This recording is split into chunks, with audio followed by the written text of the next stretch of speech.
Good evening. Tonight's Committee of Adjustment hearing is being held by video conference and live stream video on the town's live stream webpage at oakville.ca. This is a hearing to consider applications for minor variance and consents held under the authority of the Planning Act. Please keep in mind the intent of this process is to review the application that is before the committee, listen to the evidence, and then make a decision. This process is not intended to be used to resolve any concerns or disputes that may exist between the town, individuals, or organizations. If a request for a deferral is made and the committee grants such a request, the applicant authorized agent must contact the Secretary-Treasurer to schedule a new hearing date. In order to conduct an effective and efficient electronic hearing, we have adopted the following process.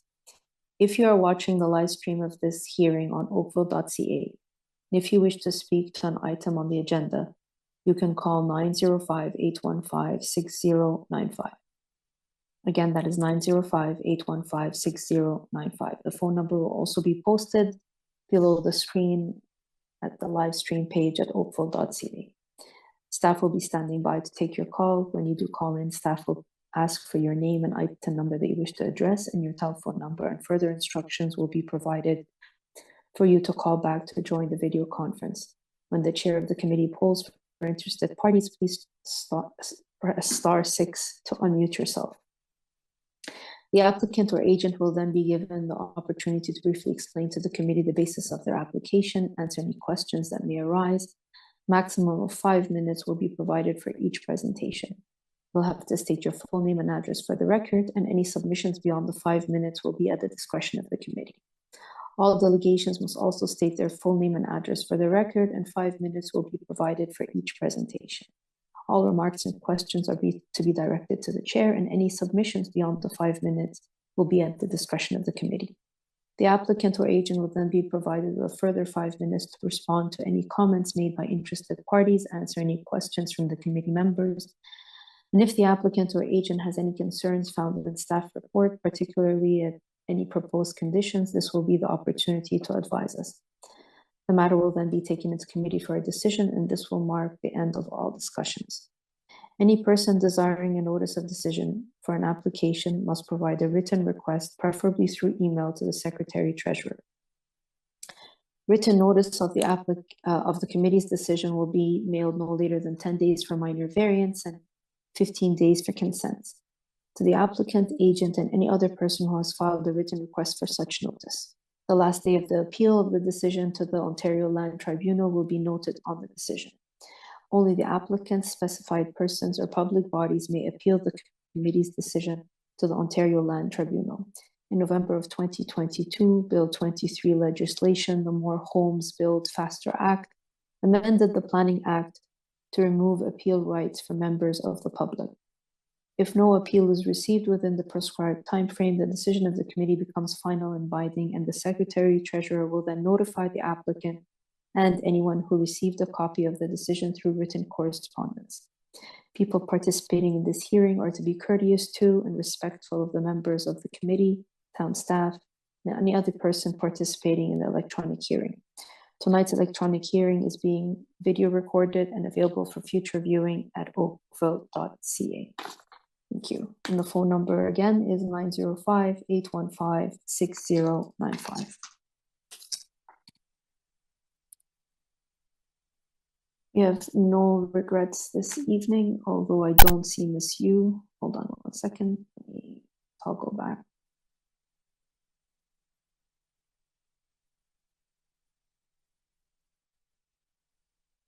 I don't see Miss Yu. Madam Chair, Ms. Yu's last meeting was August 21st. She's Sorry? no longer part of the committee. Oh, okay.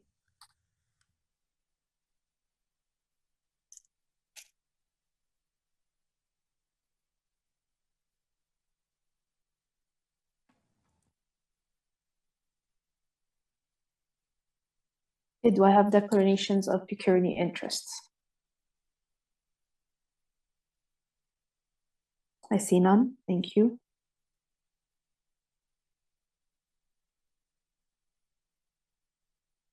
At this time, I'll take requests for deferrals or withdrawals of applications. If there's anyone in the audience who seeks to withdraw or defer an application, please raise your hand and the Secretary Treasurer will invite you to speak.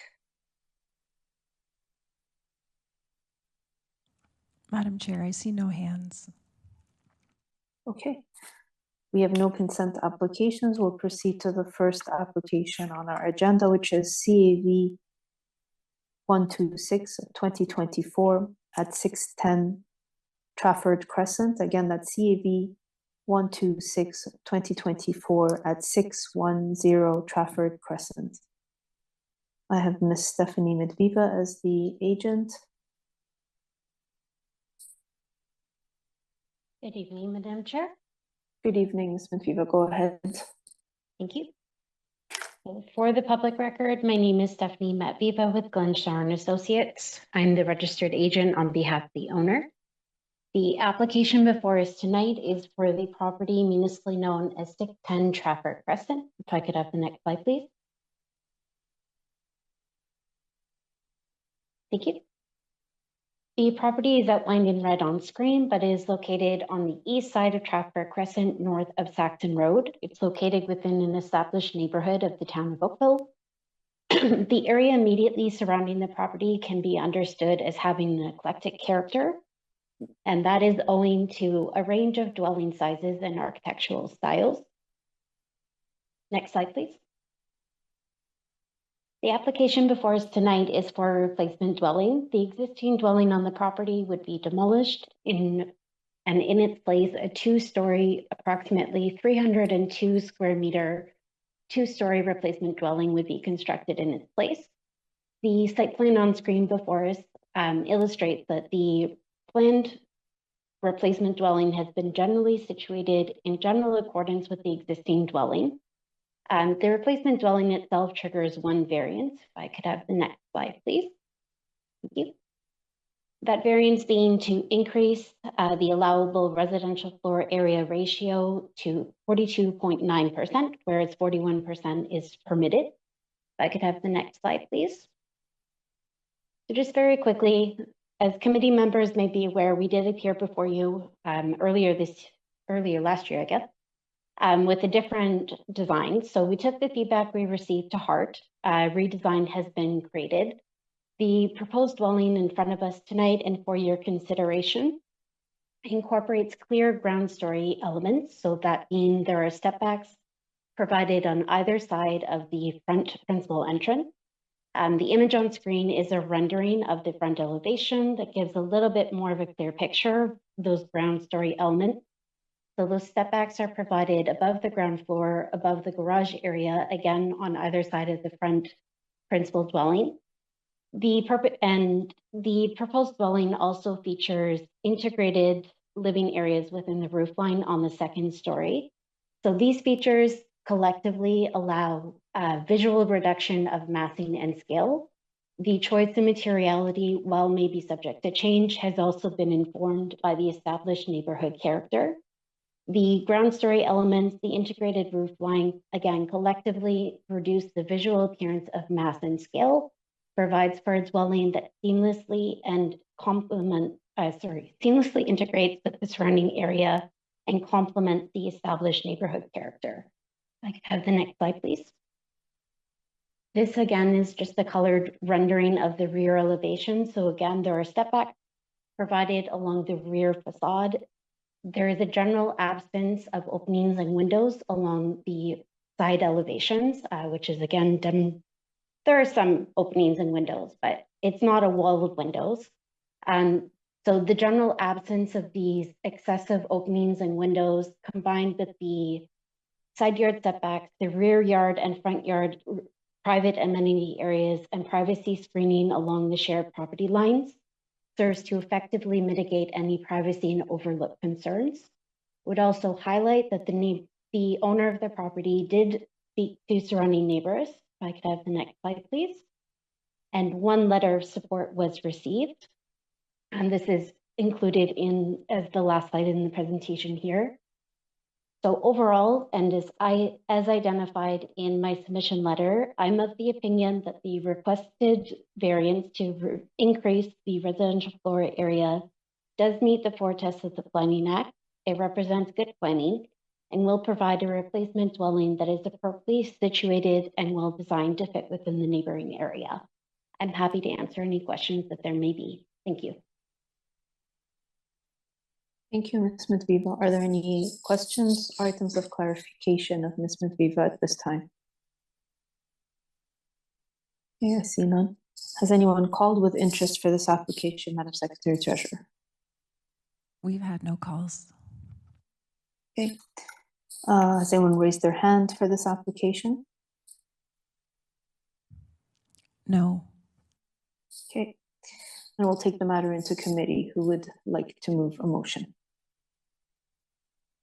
Go ahead, Mr. Dickey.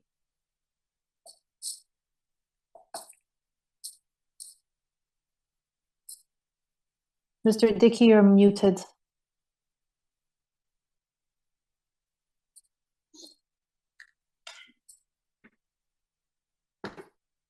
Okay, I think I'm good to go. Thank you. Thank you, Madam Chair.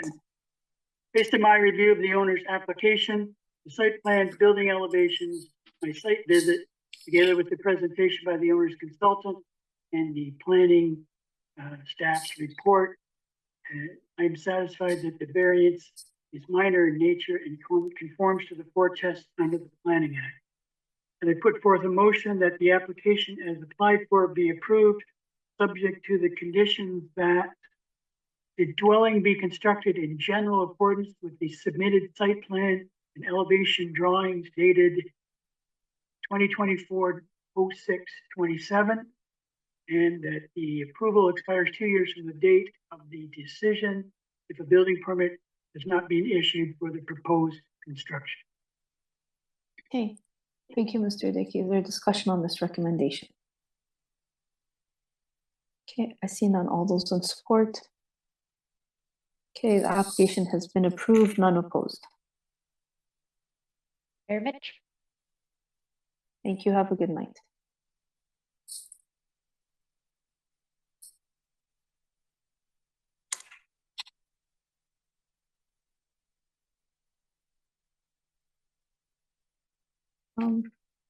Application CAV 128 of 2024 at 2059 Seafair Drive. Again, that's CAVA of 128 of 2024 at 2059 Seafair Drive.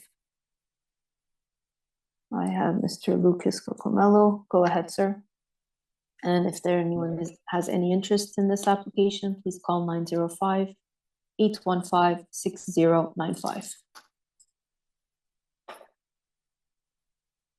Good evening, Madam Chair and committee members. My name is Lucas Cocomello from Sherwoodville. Address is 340 Church Street, Oakville. I'm here today representing the owners for the property address 2059 Seafair Drive. We're proposing a new 2-story detached dwelling for this project. We are requesting a variance for floor area for the maximum floor space allowed at just a little over 44%.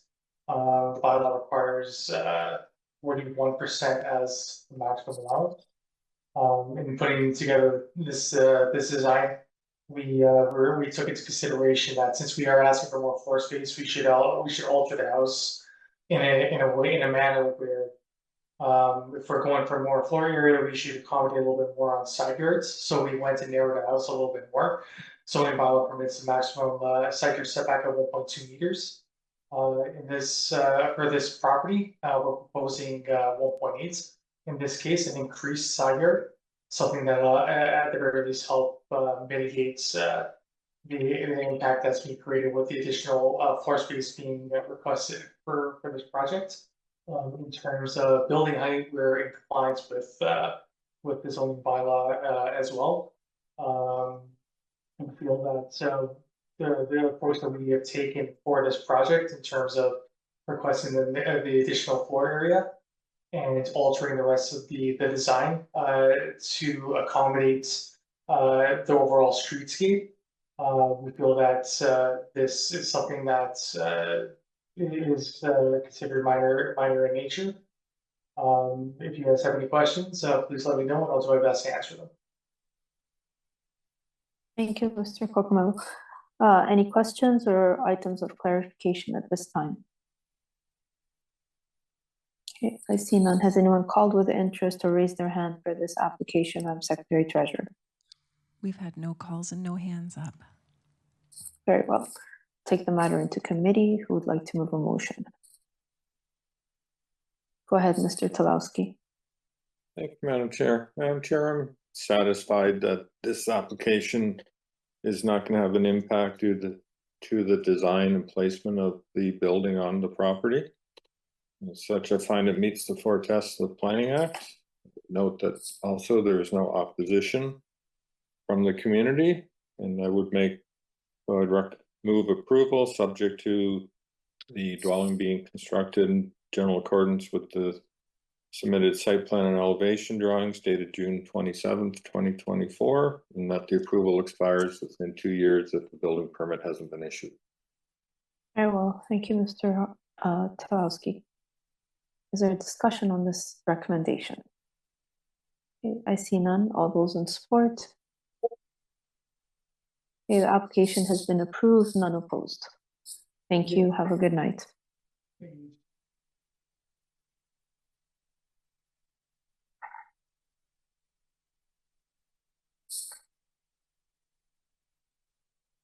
Okay, the next application is CAV 129 of 2024 at 3240 William Colston Avenue. Again, that's CAV 129 of 2024 at 3240 William Colston Avenue.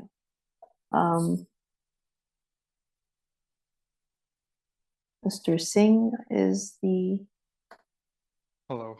applicant. Go ahead. I'm not able to share my screen. Could someone allow? There is no screen sharing, but whatever you've submitted is now going to be broadcasted. All right. Thank you. Good evening. Good evening, committee. We're looking at Greenwich. It's the address is at 3240 William Colston Avenue. The subject site is along the north of Trafalgar, along the north of Dundas, along Trafalgar Road, as part of the North Oakville East Secondary Plan, and we're looking at minor changes within the parking that is underground. The building in the subject on the subject lands is a 20-story building under construction. And it's a 20-story residential building under construction. If someone could just move on to the next slide.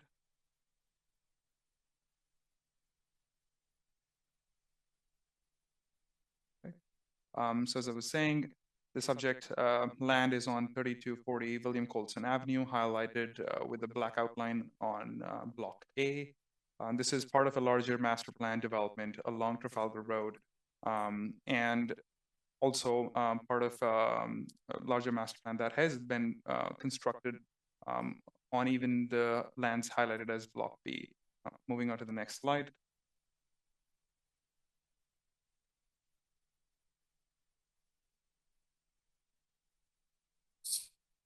Next slide, please.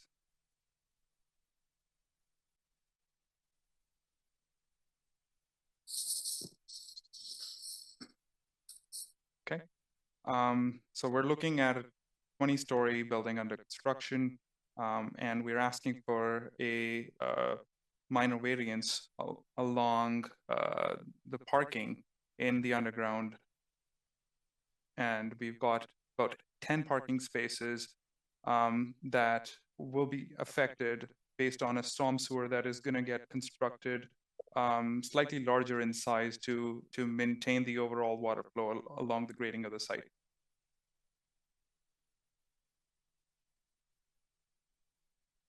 the highlighted parking spaces within the presentation, we're asking for two minor variants. The first one being to permit columns located within 1.2 meters of the stall. The intention of the zoning bylaw for that aspect of the site, that aspect of the bylaw is to allow for no obstruction with, or allow for the working of the parking stall, or the car doors to open. And the zoning bylaw in itself allows for 1.15 meters of either stall. We are asking for 5 extra centimeters being added to that allowance. That in itself is minor in nature. These permitted, stalls in question can be seen in purple, highlighted on this on the P1 plan in the underground parking garage. The other subject parking spaces are highlighted in orange, which we're asking for a reduced parking aisle. As per the zoning bylaw, we require a 7-meter parking aisle. The intention within the zoning bylaw for that is to allow travel or allow access for two-way cars to move around in the drive aisle. Now, highlighted in green, as you would see in the parking plan, we're asking for both a parking aisle reduction to 6.8 meters from 7 meters, which again is minor in nature. We're only asking for it to be reduced by 6.5 inches. And along with that, we're also asking for an obstruction increase to 1.2 meters at the end of the stall. All of this is to accommodate a larger sewer pipe that would maintain the water flows at grade. And again, once again, contribute to the beautiful and the more high density development that is speculated within the official plan in the North Oakville East Secondary Plan. Moving on to the next slide. As I mentioned, within the zoning bylaw, it is parking space shall be accessed by a minimum parking aisle width of 7 meters for 90-degree angle parking. Next slide, please. And in here, we're asking for a 6.8 meter aisle, which is about 6.5 inches less than the required zoning. And the intent of the zoning bylaw here was to allow for two-way travel within the drive aisle, which would still be, again, met within the 6.8 meters. It is still wide enough a parking aisle to allow for a two-way travel. And as I mentioned earlier, the obstruction as allowed within the parking, within the column, within 300 millimeters of the parking stall, that is highlighted in pink there. The dimensions, as you would see them in, is 290. We're asking for a 1.2 meter allowance from a 1.15 meter allowance that is within the zoning bylaw, with highlighting all of these parking spaces that are affected in a very small area in a 3-level parking garage for a 20-story residential building. These variances are minor in nature, and we would ask the committee to provide us with a positive confirmation on that. Thank you. Thank you, Mr. Singh. Are there any questions or items of clarification of Mr. Singh at this time? Mr. Dickey, go ahead. Thank you, Madam Chair. Just a couple of questions just to clarify. How many parking spaces are there in the building? We have a total of 384 parking spaces. We have a total of 432 parking spaces, out of which zoning only for the parking spaces to meet the zoning requirement, we only are required to have 384 parking spaces. So these are going to act as surplus parking spaces beyond what is required for zoning. Second question, if I may. I wasn't quite sure, but so the situation where the aisle is going to be narrower, I see it seems to refer to parking space number 21 to 23 spaces 95, 97, 100, 110, and 111. Did you say that that's on 3 different parking levels? So there'll be a component on each parking level that will have this narrower, slightly narrower aisle? No, I said these changes that we're asking for are only on P1. Okay, yeah. But in totality, because it's a 3-level parking garage, the spaces or the number of parking spaces as would be considered for a large parking garage are really minor. Okay. Oh no, I'm not getting. I just think just a little bit more on that.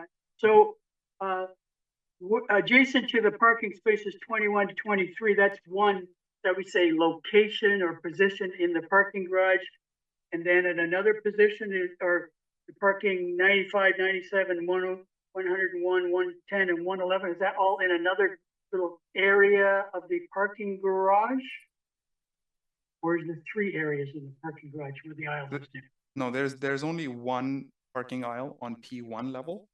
Yeah. That is getting affected. Oh, okay. And because it is one aisle, it'll affect both parking on both sides of the aisle. Okay. Okay. Thank you very much. Mr. Hardcastle. Thank you, Madam Chair. It might be useful if we could request the Secretary Treasurer to put back up the plan just so that we could see. I think that the parking plan clearly showed the concentration of the parking stalls, just to make sure that everybody's on the same page there.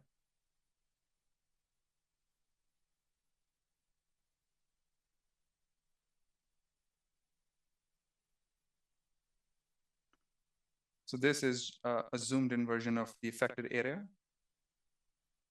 And we've highlighted this is only on the P1 level.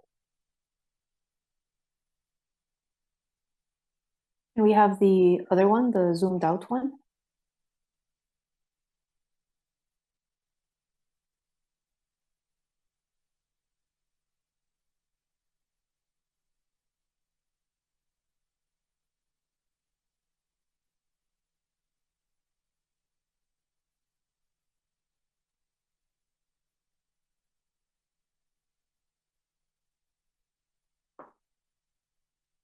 The P1 parking level has a total of 123 parking spaces, and out of which only we're asking for a variance for 10 parking spaces in total.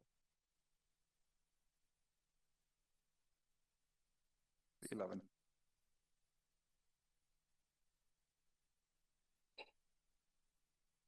Is everyone satisfied? Can we pull out? Okay, go ahead, Mr. Hardcastle. Thank you, Madam Chair. If I could ask the applicant to just please clarify, you'd indicated in your comments that these parking stalls are basically surplus to what the bylaw requires. Is it anticipated or known at this point in time whether these parking spaces would be ascribed to individual units, or would they be visitor parking, for example? Yeah. These are intended to be residential parking spaces.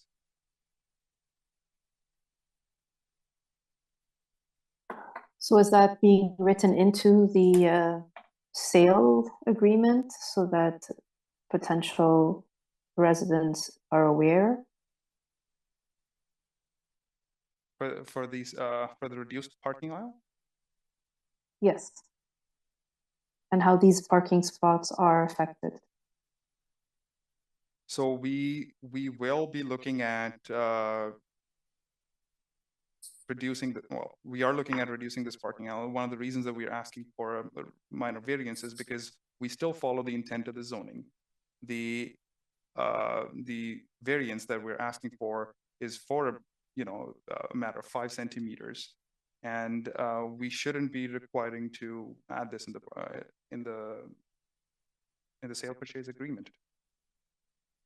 Ms. Cockburn, you had your hand up. You have a comment?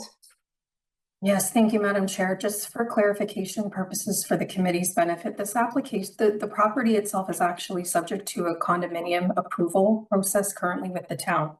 The minor variance the variance was actually identified through the surveyor work when they were preparing their draft plan approval. The report has yet to go to council for draft plan approval, but it will be a condition of draft plan approval that purchase and sale agreements will acknowledge the reduced size and aisle condition where the specific parking spaces have been allocated. It'll also, the draft plan of condominium also includes language and warnings for purchasers to recognize that many of these spaces are not going to accommodate all vehicles. So for example, if someone owns a rather large pickup truck, they may not find suitable parking arrangements, in an underground structure. So, very much buyer beware, and the town does everything that we can to ensure that purchasers are well aware of what they're buying when it comes to the approvals that are given. I trust that actually addresses Mr. Hardcastle's question. Thank you. Mr. Hardcastle, did you have anything further? No, Madam Chair, I'm satisfied though to put forward a motion when we come time to. Okay, if there are no items of clarification or further questions, we can take the matter into committee. Go ahead, Mr. Hardcastle. Thank you, Madam Chair.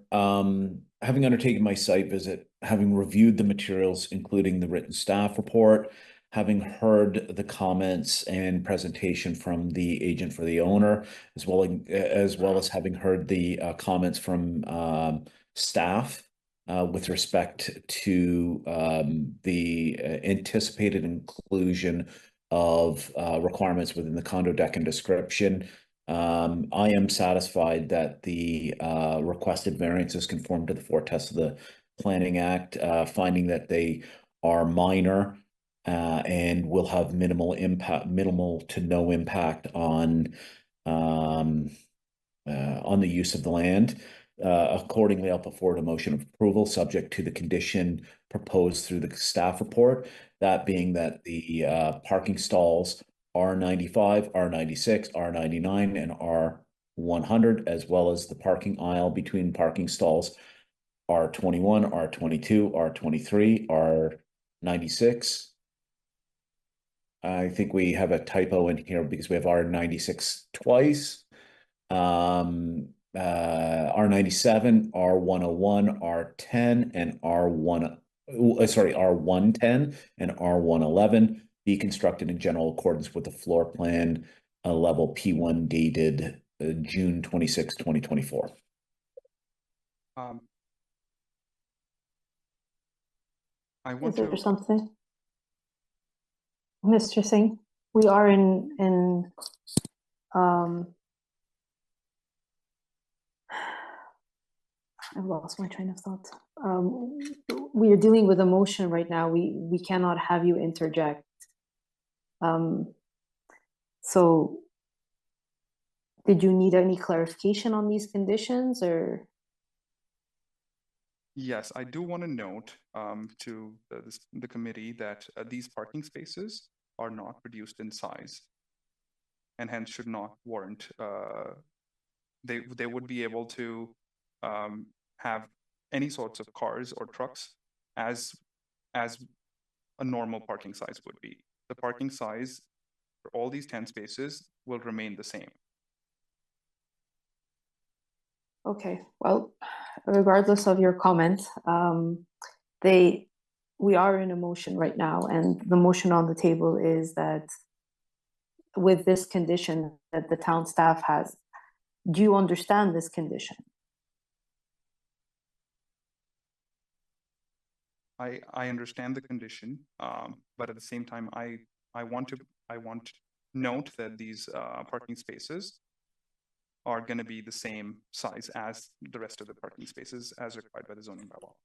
And in that case, then you won't have a problem in front of the condominium agreement Yes. and council.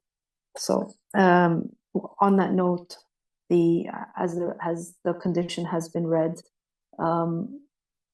are there any discussions on this recommendation? Okay, I see none. All those in support? Okay, the application has been approved and none opposed.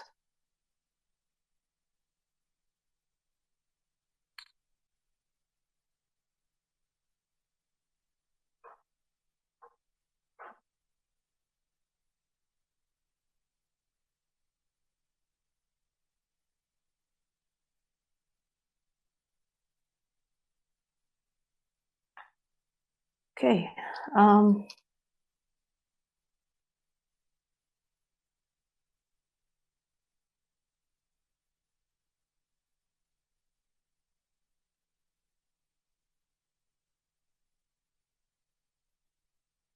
this is application CAV 130 of 2024 at 517 Morrison Road. Again, that's CAV 130 of 2024 at 517 Morrison Road. And I believe it's Ms. Stephanie Medviva again. That's the agent on this. Hello. Hello again. Go ahead. Thank you. So one more time for the public record, I'm Stephanie Medviva with Gunshorn Associates, the registered agent on behalf of the property owner. The application before us tonight is for the land municipally known as 517 Morrison Road. Next slide, please. Thank you. Oh dear. Okay. There's a slight deviation here, and I apologize for that. The application before us tonight should have been the property outlined in red. It is located on the east side of Morrison Road, south of Baldwin Drive. So just for clarity, again, I apologize for this error on my part, but it is the second property south of Baldwin Drive. If I could have the next slide, please. Thank you. The application before us tonight is to facilitate a replacement dwelling. The existing dwelling on the property would be demolished. It would be replaced with a two-story replacement dwelling that is approximately 305.7 square meters in size.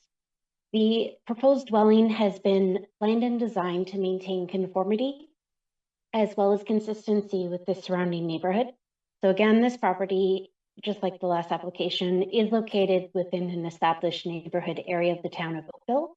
The surrounding neighborhood can be understood to have an eclectic and varying neighborhood character due to a range of dwelling sizes that include newer as well as historic dwellings that have varying styles and designs as well as sizes.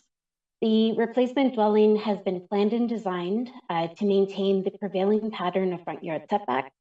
It's also been planned and designed to maintain consistency with fairly evident and consistent front yard covered porch feature, as well as an integrated front yard private garage area. These features, combined with appropriate side yard setbacks, front yard amenity space, rear yard amenity space, as well as living areas that are integrated within the roof line, provide for a dwelling that is consistent, respects the neighborhood character, and is compatible. If I could have the next slide, please.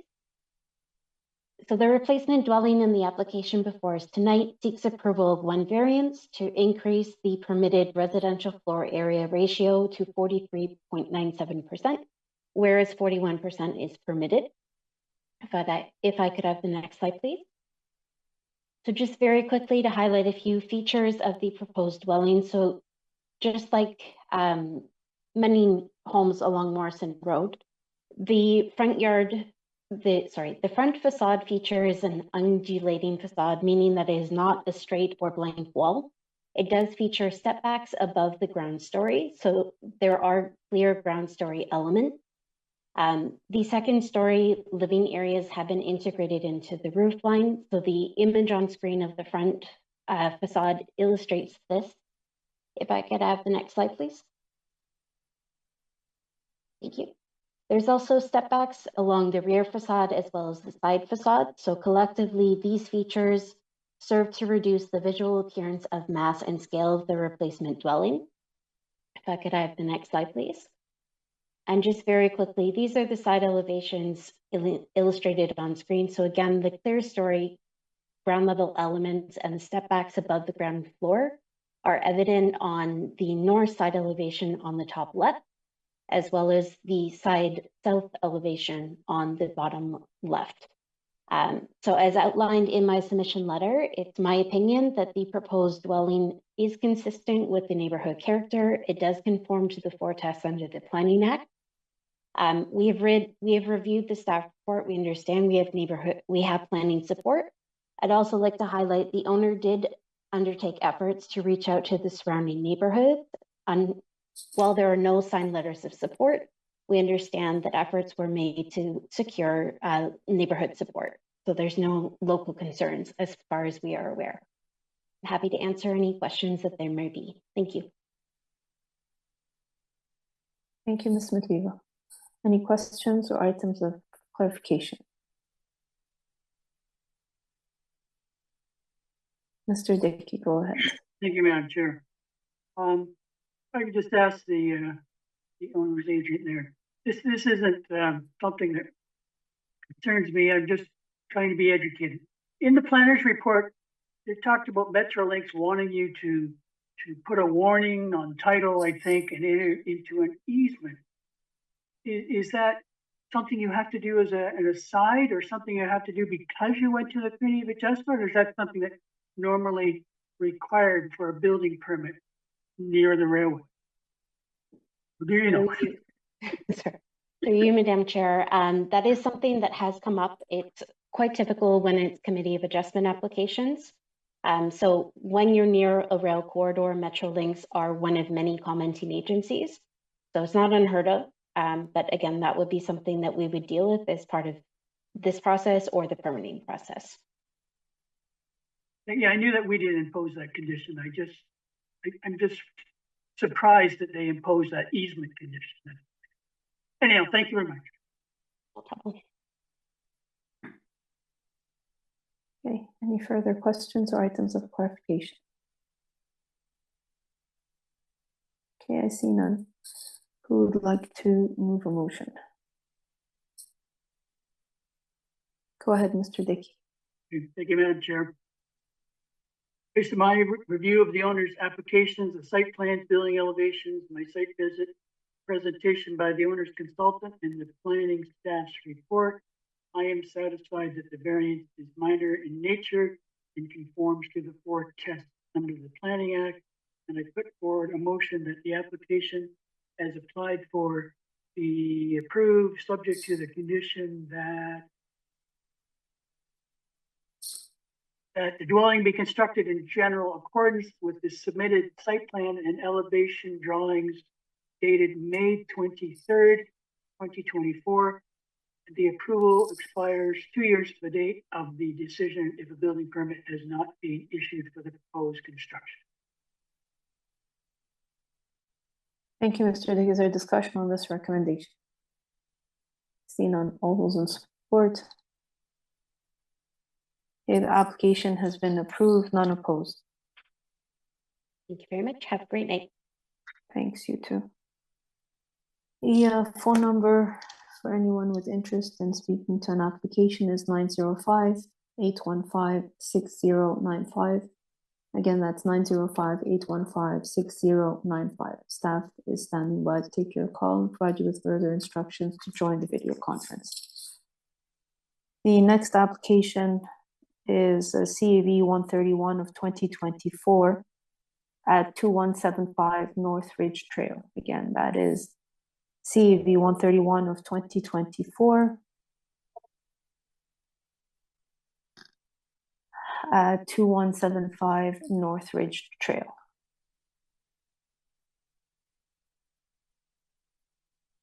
And Mr. Kumar as the agent.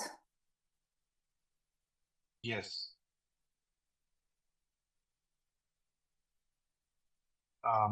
Yeah, good evening, committee. This is Kumar from MEM Engineering representing this application at 2175 North Ridge Trail. And as you can see on the site plan, we are asking for a variance request to increase the maximum encroachment into in the side yard, which is the southerly side yard in this case, for below grade stairs. And where a 0-meter encroachment is permitted, we are asking for 0.36 meters of encroachment. And that is the only variance under this application.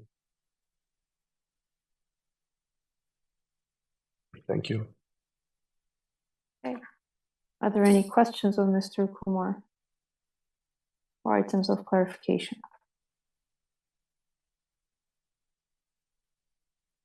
Okay, I see none. No one has called with interest for this application, Madam Secretary Treasurer. We've had no hands and no calls. Very well. In that case, we'll take the matter into committee. Who would like to move a motion? Go ahead, Mr. Talowski.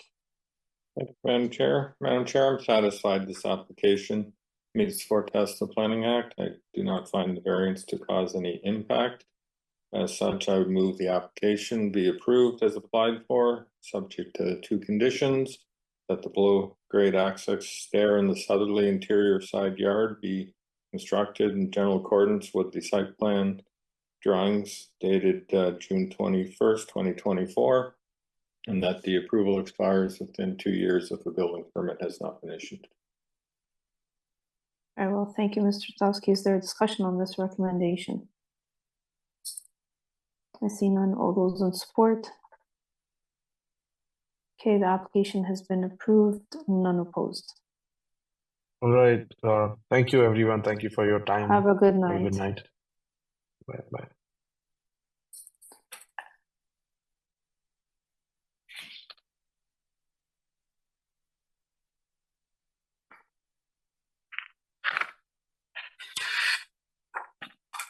Application CAB 133 of 2024 at 3128 Amond Crescent. Again, that's CAB 133 at 3128 Amond Crescent.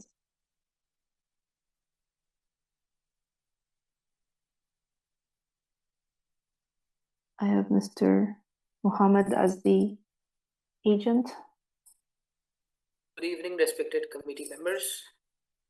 I am Mohammed. I'm today here to represent the property owner of 1328 Amond Crescent. Today, I would like to seek 2 variances. The first variance is to increase the maximum projection into minimum radius for uncovered states, accessing a main building to 1.78 meter. The way the zoning bylaw allows us to have 1.5 meter, while we are requesting to seek variance for 1.78 meter. And for the second variance, we would like to reduce the minimum side yard distance to 0.21 meter instead of 1.5 meter. But as we have received the comments from the staff and it does not meet the 4 tests, so we would like to take back variance number 2, and we would just request to allow us with variance number 1.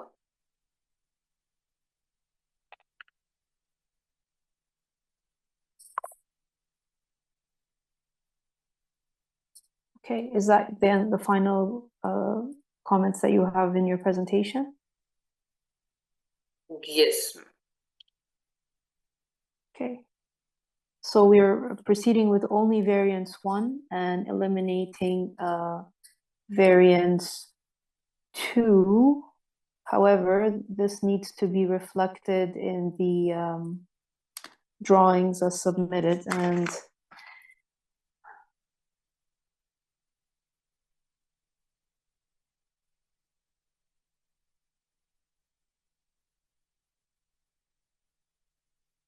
okay, we have the supporting conditions for just variance 1. Are there any questions or items of clarifications of Mr. Mohammed?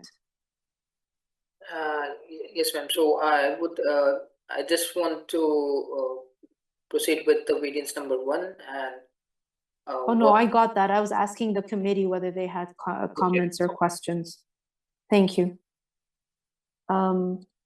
There are no questions and there are no comments, then we'll take the matter into committee if no one has called with interest for this application, Madam Secretary Treasurer. We've had no calls and no hands, Madam Chair. Thank you. So, Mr. O'Hare, you have a comment on the request to drop variance 2? Yes, through you, Madam Chair, we are in support of variance 1. And as committee knows, variance 2, we were not in support of as it did not meet the 4 tests under the Planning Act. As such, there was a condition as part of the approval if variance 1 were to be approved. However, the condition could be revised as such that the revised site plan not include the side yard stairs within the interior side yard, if that was something the committee was amenable to.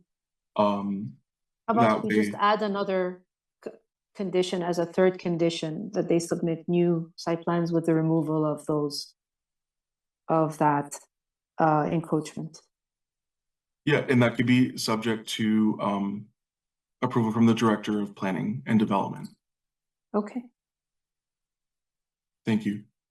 You're welcome. Okay, are any questions of Mr. O'Hare before we take the matter into committee? Okay, who would like to move a motion? Go ahead, Mr. Hardcastle. Thank you, Madam Chair. Having undertaken my site visit, having reviewed the materials, including the revised proposal to exclude variance number 2, and having heard the presentation in support of that and comments from staff, I'm satisfied that the singular remaining variance is satisfactory and meets the 4 tests of the Planning Act. Accordingly, I'll put forward a motion of approval with the advice of staff and the conversation of the chair. I will put forward that subject to 2 conditions, though the first one being that the below grade access stairs in the rear yard be constructed in general accordance with revised drawings to the satisfaction of the Director of Planning and Development, and that the approval will expire within 2 years of the date of the decision if a building permit has not been issued. Is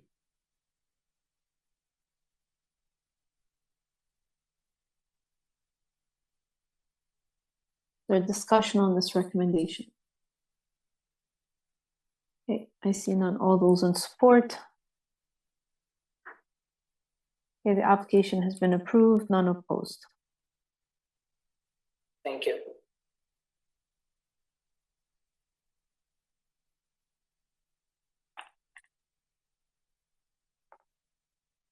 Okay, application CV 134 of 2024 at 489 Trillium Drive. Again, that's CV 134 of 2024 are at 489 Trillium Drive. The phone number to reach if you're interested in any application is 905-815-6095.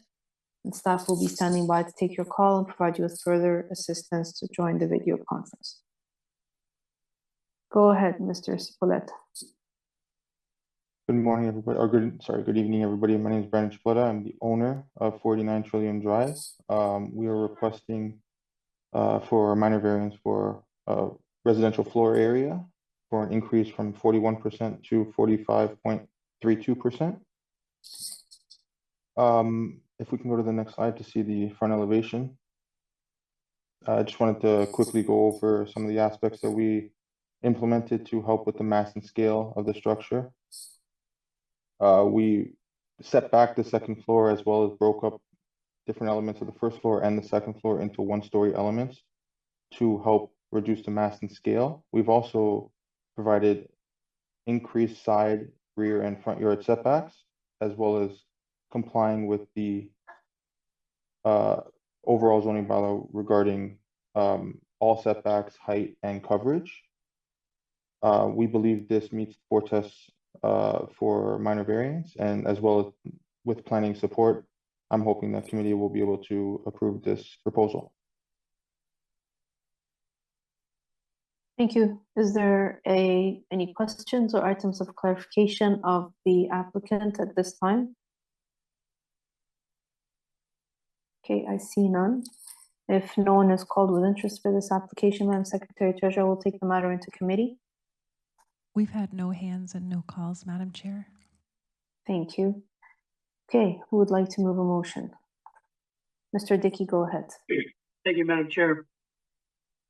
Based on my review of the owner's application, the site plan, building elevations, my site visit, the presentation by the owner's consultant, and the planning staff's report, I'm satisfied that the variances are minor in nature and conform to the 4 tests under the Planning Act. And I put forth a motion that the application as applied for be approved, subject to the condition that the dwelling be constructed in general accordance with the submitted site plan dated 8/7/2024 and elevation drawings dated 7/31/2024, and that the approval expires 2 years from the date of the decision if a building permit has not been issued for the proposed construction. Thank you, Mr. Dickey. Is there a discussion for this recommendation? I see none. All those in support? Okay, the application has been approved, none opposed. Thank you and have a good night. Thank you. Okay, application CAV 092 of 2024, deferred from June the 12th of 2024 at 147 Elmwood Road. Again, that's CV 092 of 2024, deferred from June the 12th at 147 Elmwood Road. I will note that we do have letter of objection from Ms. Virginia McLean on behalf of J. Lee Corporations. And we have Mr. Rick Leong as the agent. Good evening, Madam Chair and members of the community. My name is Rick Leong. For the record, the address is 2710 14th Avenue, Markham, postal code L3R031. And tonight we are here for the minor variances for 147 Elmwood Road. And this is the front facade of the front rendering of our proposal. We are proposing to demolish the existing building and then rebuild a new 2-story dwelling. And this is the one rendering of it, and we try to keep the look and setback to comply with the existing neighborhood. And could I move to the? Could you please move to the next page, please? So this is a site plan showing the context of our site plan of our proposal. On showing in green is an easement which is going right across our property, which actually cut our property to a irregular shape. So our building has to be on one side, and then the highlighted in green area, or I mean in orange, is the variances that we are seeking for. Variance number 1 is the portion at the left-hand side or right-hand side of the portion, whereas where we are seeking for a variances of 0.3 meter encroachment to the side yard setback there. And then to the rear of our proposed building is where we request for a variances of 46.6% GFA, whereas the bylaw approved it for a 42%. And as you can see that our building situated within all the property line, and then we actually situated the building a bit within backward from the neighboring houses. And because of the easement of building has to be put onto one side and posted, and the required could I have it to the next 2 page, to the 4 pen, please? Another one more. This is the because this is showing the interior of the houses. And the reason that we need the variances for the side yard encroachment is because we just need bare enough space for the two-car garage, and also for the GFA. If you could take a look at the living room area, the width of it, we're having just a very decent size family room, which is about 16 feet in width. And just to remind you that our total floor area is just about 3,000 square feet, which is quite moderate for today's standard. And I understand that we need to respect the rear yard setback, or I mean not rear setback, the building length of the neighborhood. So could I have to the next page, please? And one more. I did a little study around the area. So building A is a new build. I kind of like for all the new builds, I do a study on that for the building length of it. Building A is kind of a new build, which is about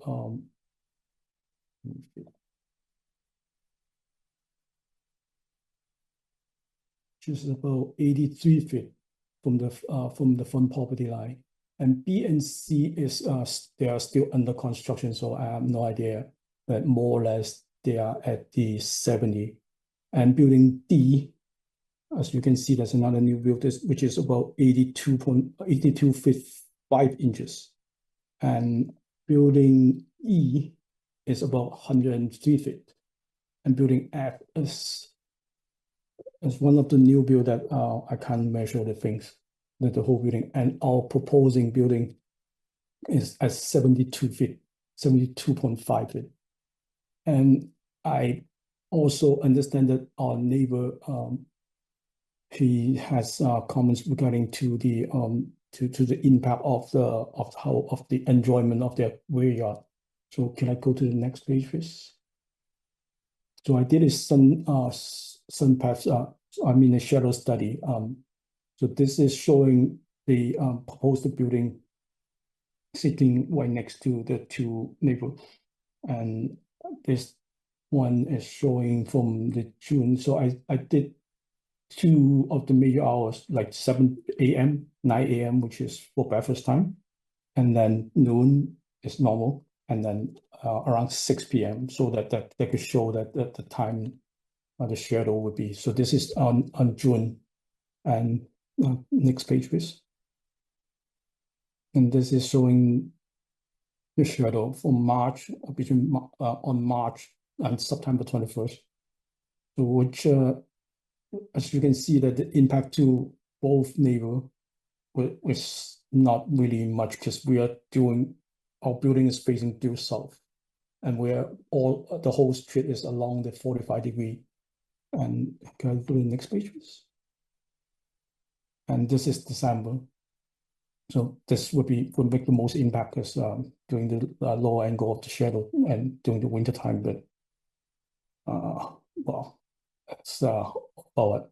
So I believe our proposal deemed to be within the vortex.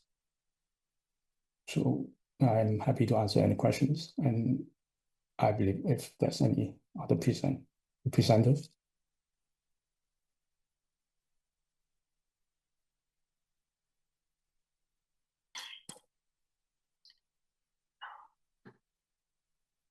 Mr.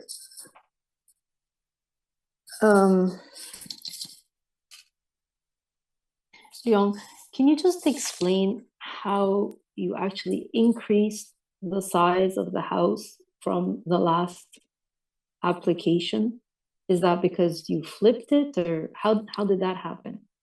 We didn't actually increase the size though, because from the last one, I'm not sure if there's some miscalculations or something. Because we were supposed to be asking for 45.1, And then we got an email from our planning department. They said it should be 46.6, and which is after we submitted, and I believe 2 weeks ago or 3 weeks ago, or like a package for this meeting. So this building size is almost the same.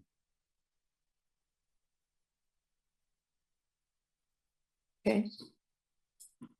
Any questions or items of clarification? Because that's about 0.9% increase from the last submissions.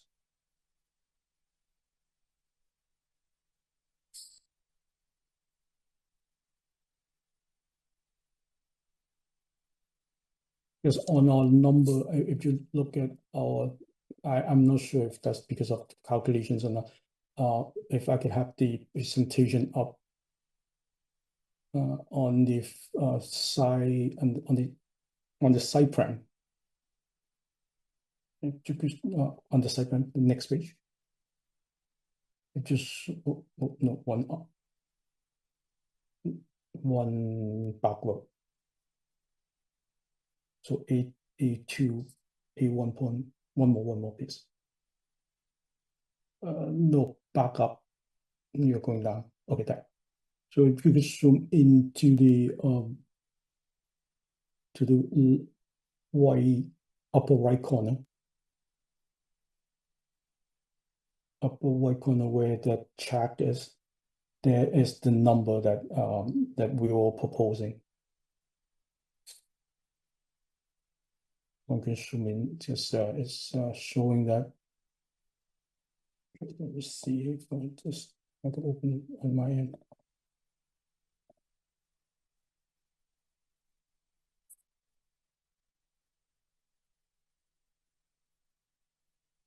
Which is the original number we're asking for was 3,031.8 square feet, which is about 295 square meter. Oh no, 281 square meter. And then we'll ask it by finding stuff that it should be 295 meter, square meter. So that's where this number comes from. Okay.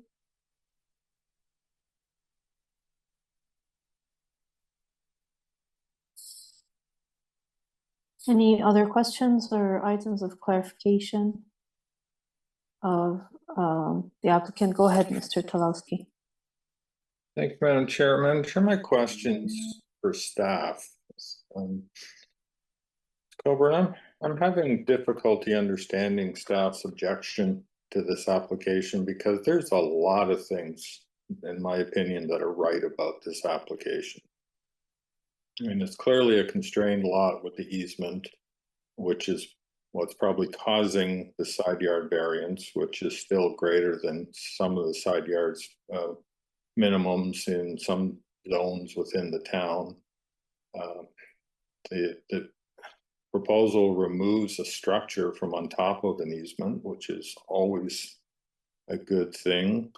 And the design, in my opinion, of this house is far more compatible with the neighborhood than the house to its immediate neighbor.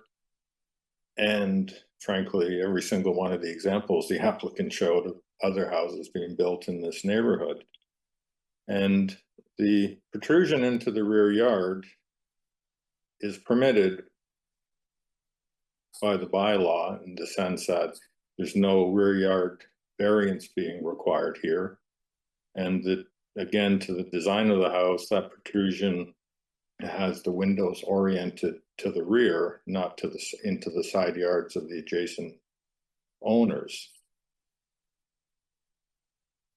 And I guess by Oakville standards, this is not a large house, but when I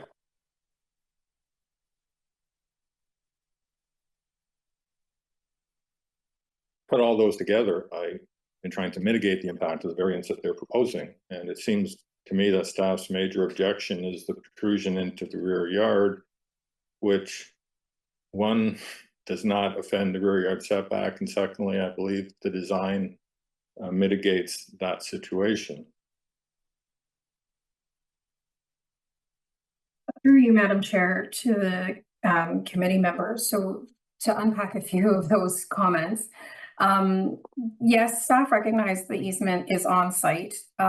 Any obstruction or encumbrance on the easement is the responsibility of the homeowner, with or without a development application to try and correct it. So that really is between the region choosing to enforce on its easement. Yes, there is an opportunity to improve that situation through this application, but it's not the only way to improve it. That's the residents' owner's obligation to ensure they're not obstructing the easement.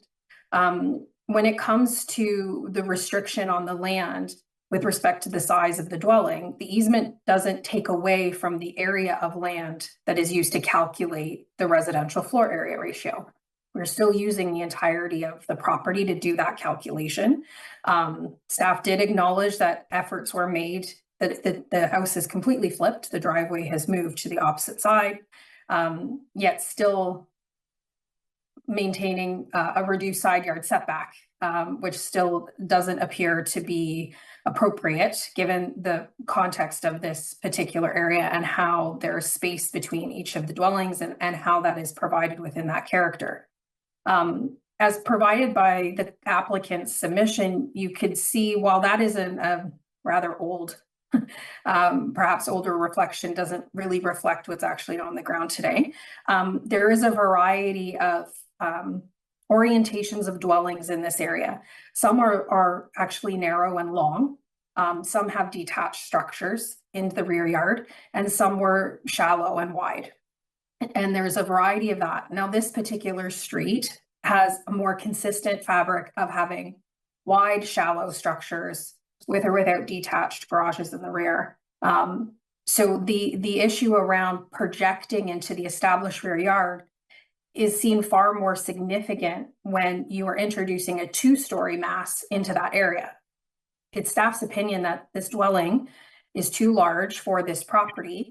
And while there has been mitigation measures done along the front facade, no mitigation has occurred towards the rear, where that impact is going to be far more impactful to the adjacent neighbors.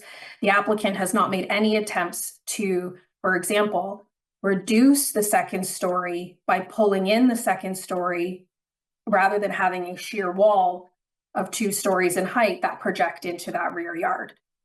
There has been no mitigation or attempt to talk with staff on how to approach those opportunities to better mitigate the impact to accommodate additional floor area that they may be looking to accommodate based on this dwelling. So staff's opinion remains consistent with the original proposal, which is that this dwelling is oversized for this property, and they have not taken sufficient care in mitigating the impacts of the second floor that projects into that rear yard limit that's been established by the existing dwellings.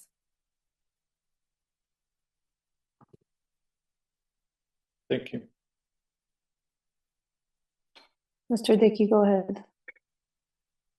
Again, to the town planner, correct me if I'm wrong. If this owner wasn't coming before the committee of adjustment, he could build back to his 7.5 meter rear yard setback, provided that his house is not over 20 meters in depth. Is that correct? I'm through you, Madam Chair, to the committee member. That's not entirely correct.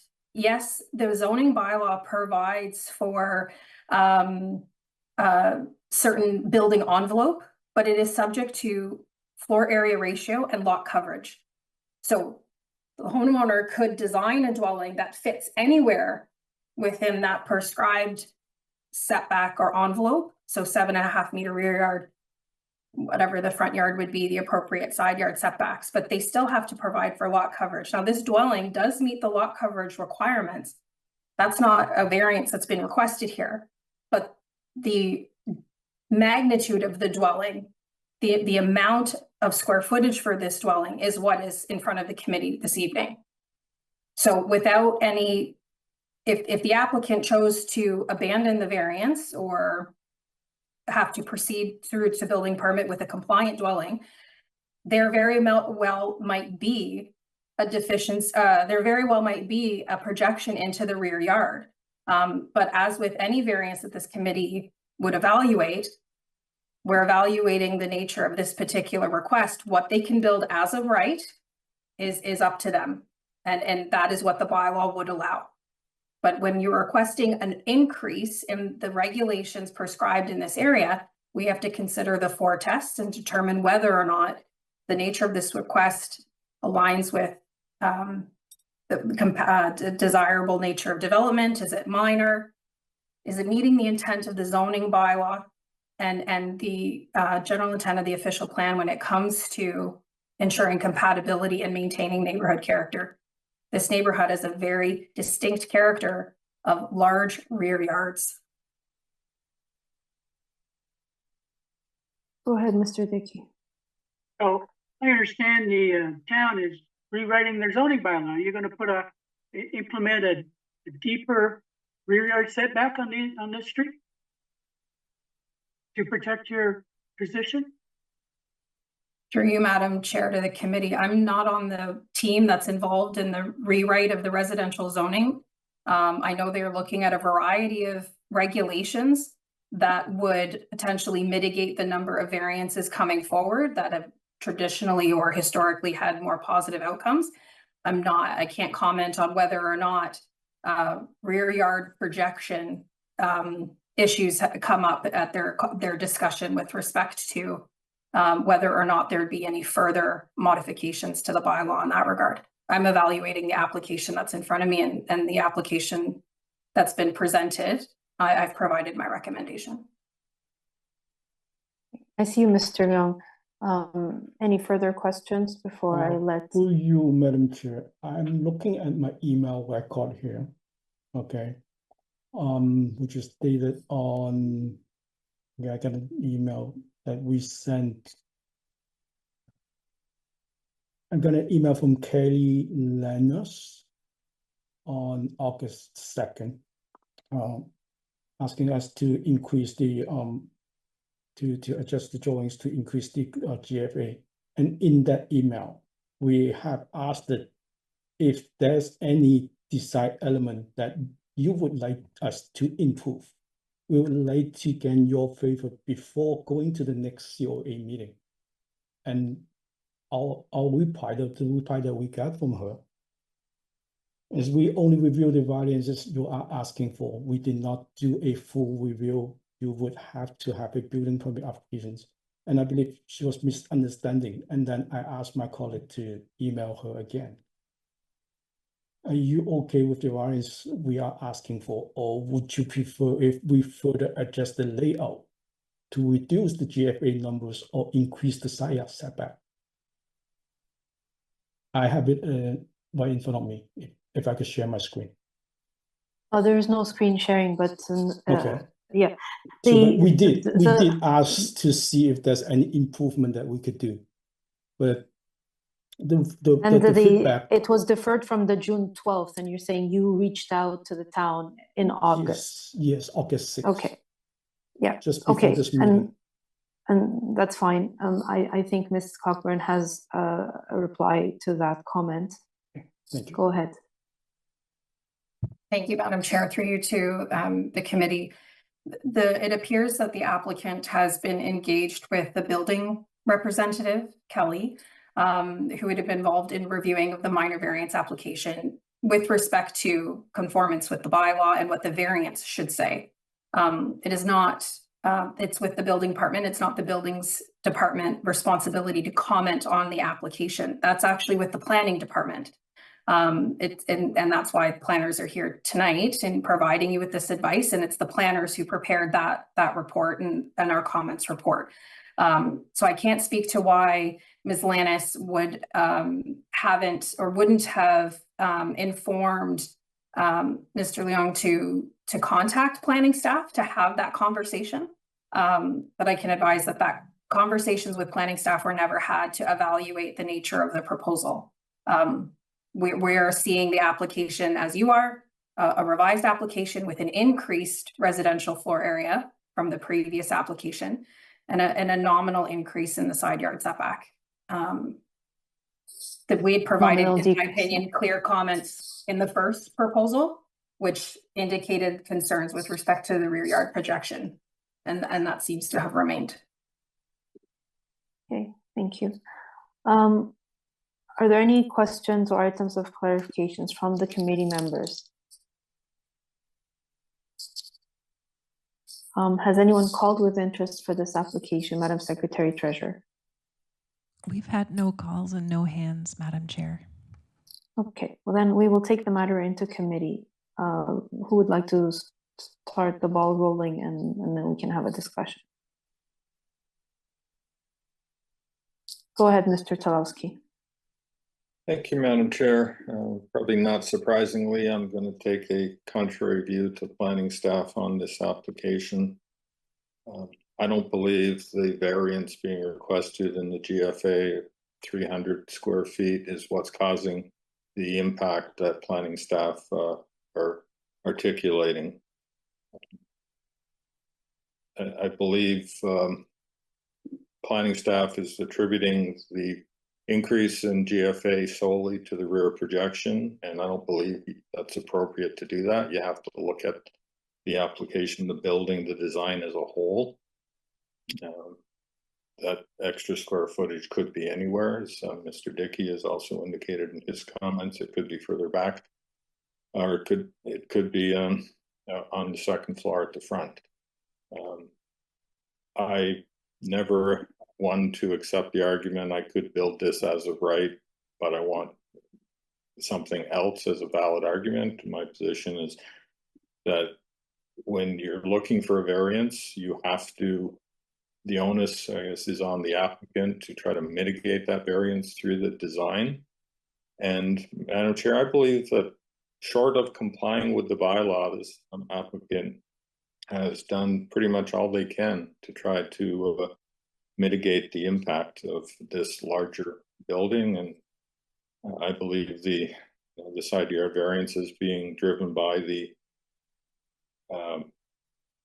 easement on the property that's forcing the building to one side.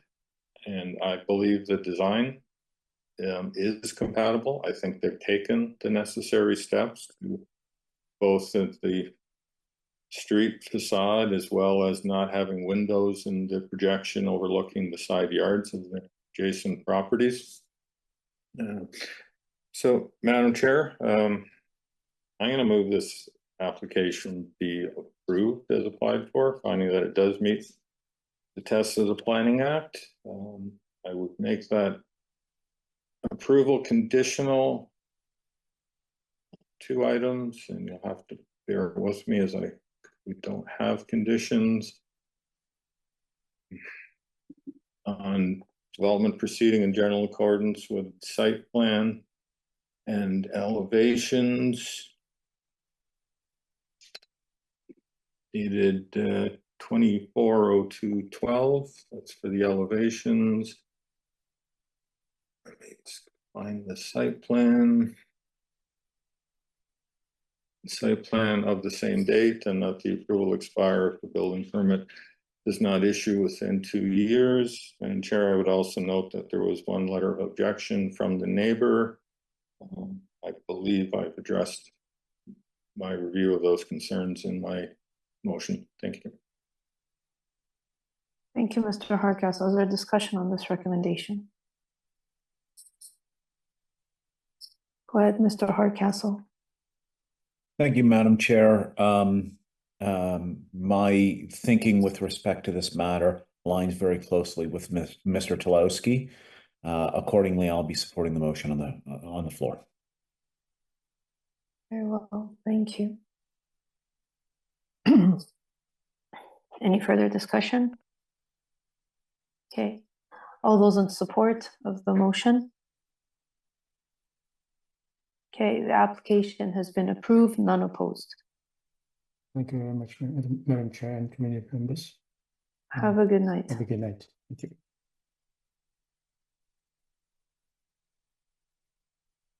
Okay, last item on our agenda is application CAV 115 of 2024, deferred from August the 7th at 564 Lions Lane. Again, that's CAV 115 of 2024 at 564 Lions Lane. And we have Mr. Cheeseman as the applicant agent. Good evening, Madam Chair, members of committee. My name is Russell Cheeseman. I'm the solicitor for Michael Honjic, the owner of the property at 564 Lions Lane.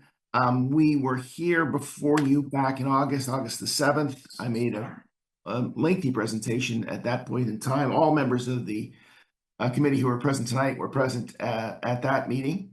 You recall that we went through a history of the application. This is an application under section 45(2)(a)(2) of the Planning Act for a permission to utilize the existing structure that currently contains 6 rental units to continue. The matter was deferred at the request of committee due to the fact that they wanted to consult with the legal department of the town to see if I'd got it right or not. I think, in any event, I believe that comment has now appeared before you. I haven't seen the written comment from the legal department. I have had discussions, as I've told you before, with Mr. Perlin. In this regard, this matter arises out of a complaint that was filed back in September of 2020. My client purchased the property in June of 2019. He purchases it as a 6-unit building. As we went through last time, it's been taxed as a 6-unit dwelling for some time. House originally was constructed in 1929. This is a legal non-conforming use on the property. You have before you tonight comments from your planning staff. It's a new planning staff report. It's much shorter than the previous one. I think this time they have referred to the proper tests that you are to apply in a section 45(2)(a)(2) application, namely that you had to see this is a similar use to the existing residential use that was on the property when the bylaws were passed. As I say, the building was constructed in 1929, and there was a Committee of Adjustment decision in July of 1985 that allowed for an addition to the property under section 44(2)(a)(1) of the Act. It was the property's previously been zoned M3, which was an industrial designation, changed to a C3A zone when the entire bylaw was revamped for employment zones. And then it was again changed and rezoned to N, a natural area, in February of 2014. So this is in fact the legal non-conforming use. The only thing I want to say, in addition to something I didn't say last time before committee, is with respect to the conditions that are set out in the staff report. There are 2 conditions from the region of Halton that are pretty much standard conditions. We don't have any objection to that. There is another condition that's being sought by Metrolinx.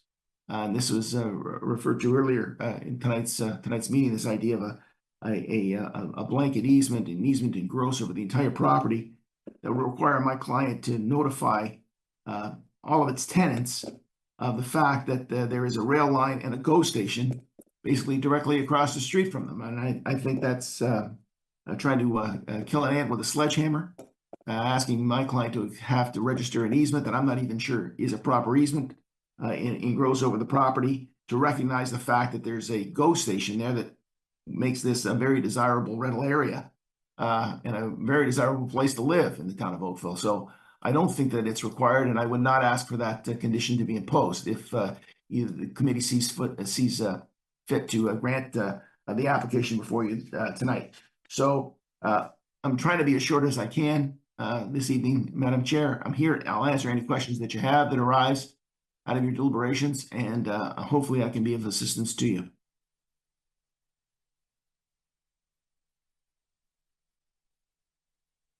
Thank you, Mr. Cheeseman. I have a question in terms of the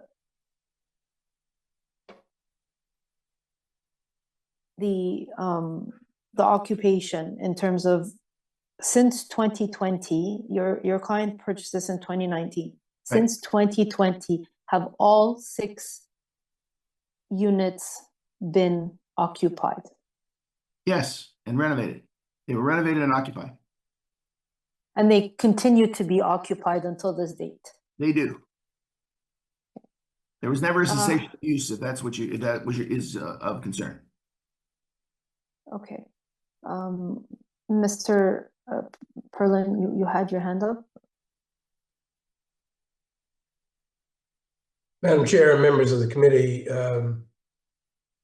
I did send a confidential legal memorandum to you after reviewing the video and listening to the questions that were posed. The memo is confidential on the basis that, as it explains, the reason for this being before you is as a method of trying to resolve a dispute between the town and Mr. Cheeseman's client with respect to the legal non-conforming use, and a method that would be much simpler if you see the use in the context of the law and the requirements with respect to legal non-conforming use, than trying to go to the court.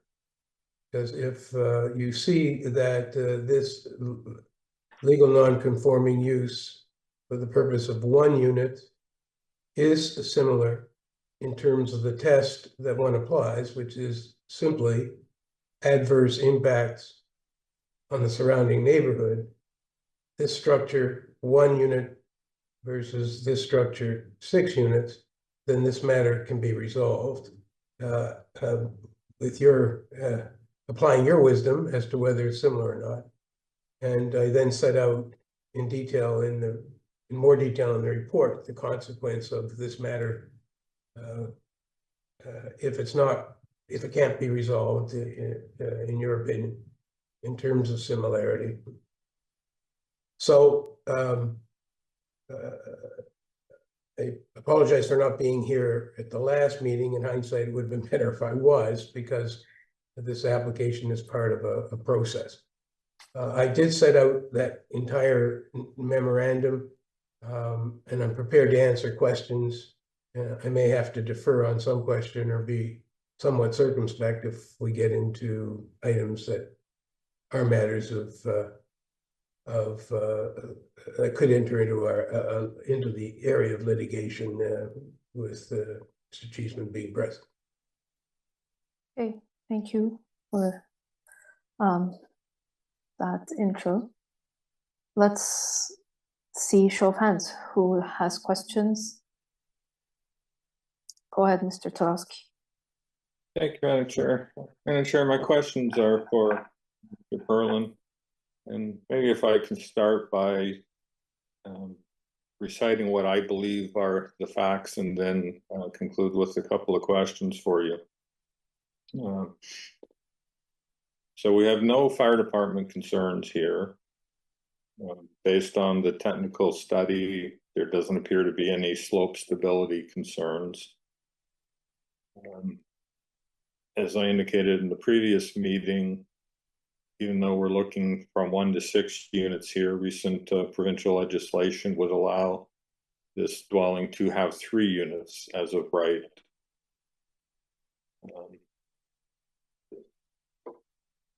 And that, although somewhat difficult to come to grips with, but I think I accept Mr. Cheeseman's comments that because it's a legal non-conforming use, this property has no zoning standards. So, if those are the facts we're dealing with, I guess I have 2 questions for you. The primary one is around the definition of the word similar in this case. Mr. Cheeseman and I discussed in I guess, disagreed that if similar, Mr. Cheeseman's view was if it's residential, it remains residential regardless of the number of units, it's similar. I have a hard time accepting that rationale that therefore a single detached and a high rise are similar uses. But if I'm understanding correctly, the test here that the committee has to look at when it comes to is it similar? It's not that it's a similar use, but that the impact of the variance is similar to what would be there if it was just a single family. Is that correct? Mr.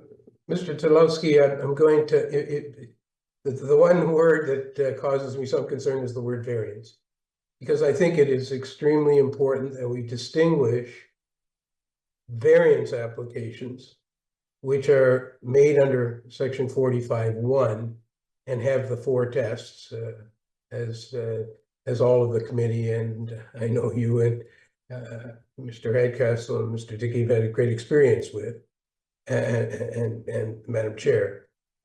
This is a non-conforming use application under 45(2)(a). The whole legal non-conforming use application under 45(2) has its own legal regime, its own planning regime that has been established by, as I set out in the memorandum, significant case law going way back to the Central Jewish Institute case and St. Romuald at the Supreme Court of Canada, and coming through to the most recent of what have been called the trilogy of cases on legal non-conforming use. And it has its own approach. So I say, I just take from the word variance, but coming to the essence of your question, the answer is yes. When the difference between Mr. Cheeseman's approach and the town's approach on this is, the town's approach is, this is the legal non-conforming use is a residential use for the purpose of one dwelling unit. And that's what came out of the 1985 Committee of Adjustment decision, because when it was enlarged and expanded, it was used for one dwelling unit. We have evidence that the units were in place, the 6 units were in place by 2004, the 6 units, and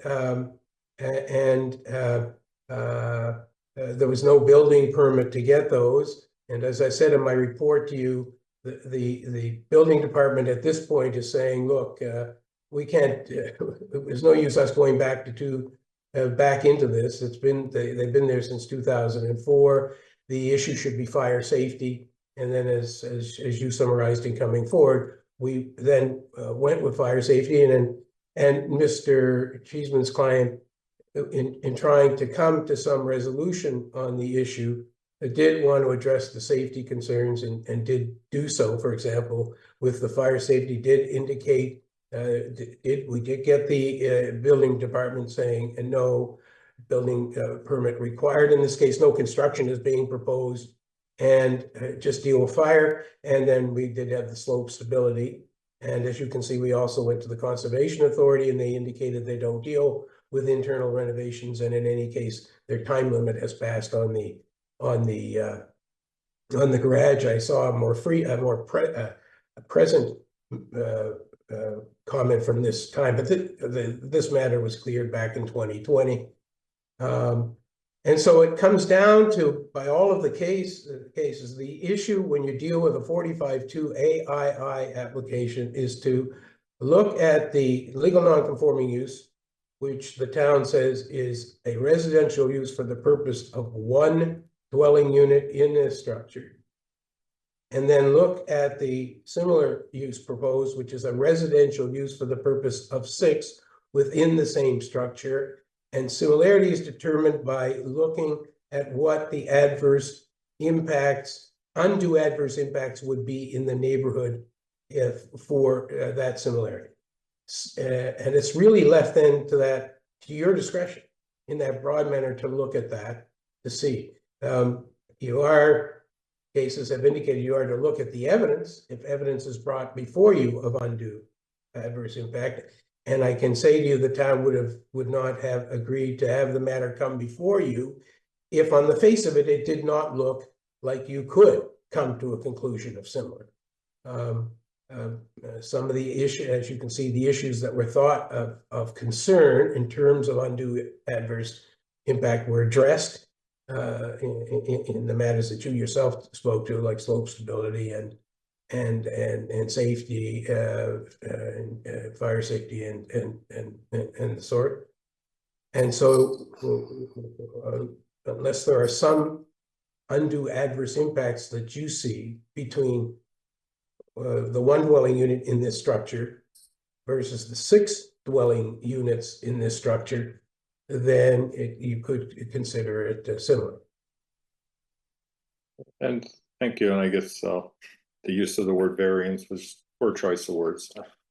But so I have, I can get my head around the issue of undue impact as opposed to a residential use as a residential use. So that's very helpful. For me, if there is any potential adverse impact, it may be to go to the issue of parking. And although there's 6 parking spaces, it looks like 4 of them are on town property. And recognizing Mr. Cheeseman's comments that there are no standards, the committee could impose a condition to enter into a parking agreement with the town to provide a minimum of 4 parking spaces, because the town has on a number of occasions supported variances for additional units without the need for a parking space. But that to me would require an encroachment agreement with the town. Would the town be prepared to enter into encroachment agreement to legalize a certain amount of parking spaces? In discussions with the Director of Engineering and Transportation, because of the proposal to close Lions Lane, if Lions Lane is closed, the Engineering and Construction Department have indicated to me they would be open to providing for that area where parking is shown to accommodate 4 spots, and then there are the 2 in the garage for a total of 6. And I believe I indicated in my report a comment to that effect from the director. I do have the caveat that if the road is closed and that still is an open project, as you know, or as you may know, the whole environmental assessment of the closure of Lions Lane is still under discussion. But the plans for that do not include the use of that area. And so the director has indicated that she would have no objection to the parking spaces being created there. What form that agreement can take right now, Mr. Tedlowski, I'm not sure, but if that was a condition that you felt necessary to impose in order for you to come to the conclusion that one residential use for 1 is similar to a residential use of 6, if on condition that there are 4 additional parking spaces, then I believe it's within your jurisdiction to set a condition, and then we would try and see if that condition could be satisfied. If it wasn't, then the similarity wouldn't stand, but if we could, then it would. Thank you. I guess in fairness, I should ask Mr. Cheeseman if his client would have an objection if this were to get approved, that there be a condition requiring him to enter into an agreement with the town regarding the provision of parking spaces. Mr. Tedlowski, I can indicate to you that the supposition that there are parking spaces shown on the town property is not correct. There are 2 parking spaces that are in the garage. There is also room to accommodate parking on the property next to the garage. So we have plenty of room for parking on site. Now, in terms of the closure of Lions Lane, if it occurs or if it doesn't occur, we can deal with it again and revisit it at that point in time, because I would suspect that as part and parcel of that, there would have to be a relocation of the entry point to my client's lands off, maybe off Cross or some other accommodation. And I'm sure at that point in time, we'd be entering into discussions with the town vis-a-vis anything that was left over that wasn't needed for Lions Lane, perhaps purchasing it or encroaching on it, but that's a discussion for another time. In terms of the parking that's been provided, we can provide all kinds of parking. Again, we're not required to provide any parking on site because we're legal non-conforming, but I understand your concern about adverse impact. And right now, there is no adverse impact. There's nobody complaining about the parking. The parking is accommodated.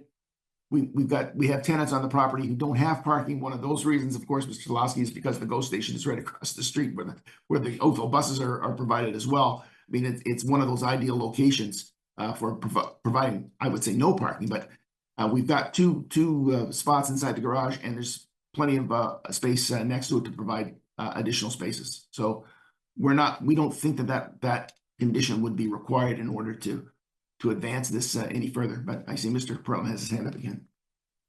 If I can just supplemental, Mr. Cheeseman, just so I understand. So, Mr. Parlin identified the EA is ongoing. It could choose to close Lions Lane and require a cul-de-sac in the area where it appears existing parking is happening. So if what I'm hearing you say is, if the committee were to approve this and impose a condition on a certain number of parking spaces, you have room on site for additional parking. That's right, sir. Thank you. I have a question, but I'm going to give everyone else a chance to ask what they want first. Is there anyone else who would like to ask something before I go? Go ahead, Mr. Dickey. Thank you, Madam Chair. I guess this question would be to the town lawyer. Seems to be we've been told that the only test is whether or not there are any undue adverse impacts to the surrounding neighborhood. And this test comes from case law. I would be curious to know more about the particular case to see what type of use they were talking about when this test, the wording of this test was implemented, type of use the property that the case law dealt with.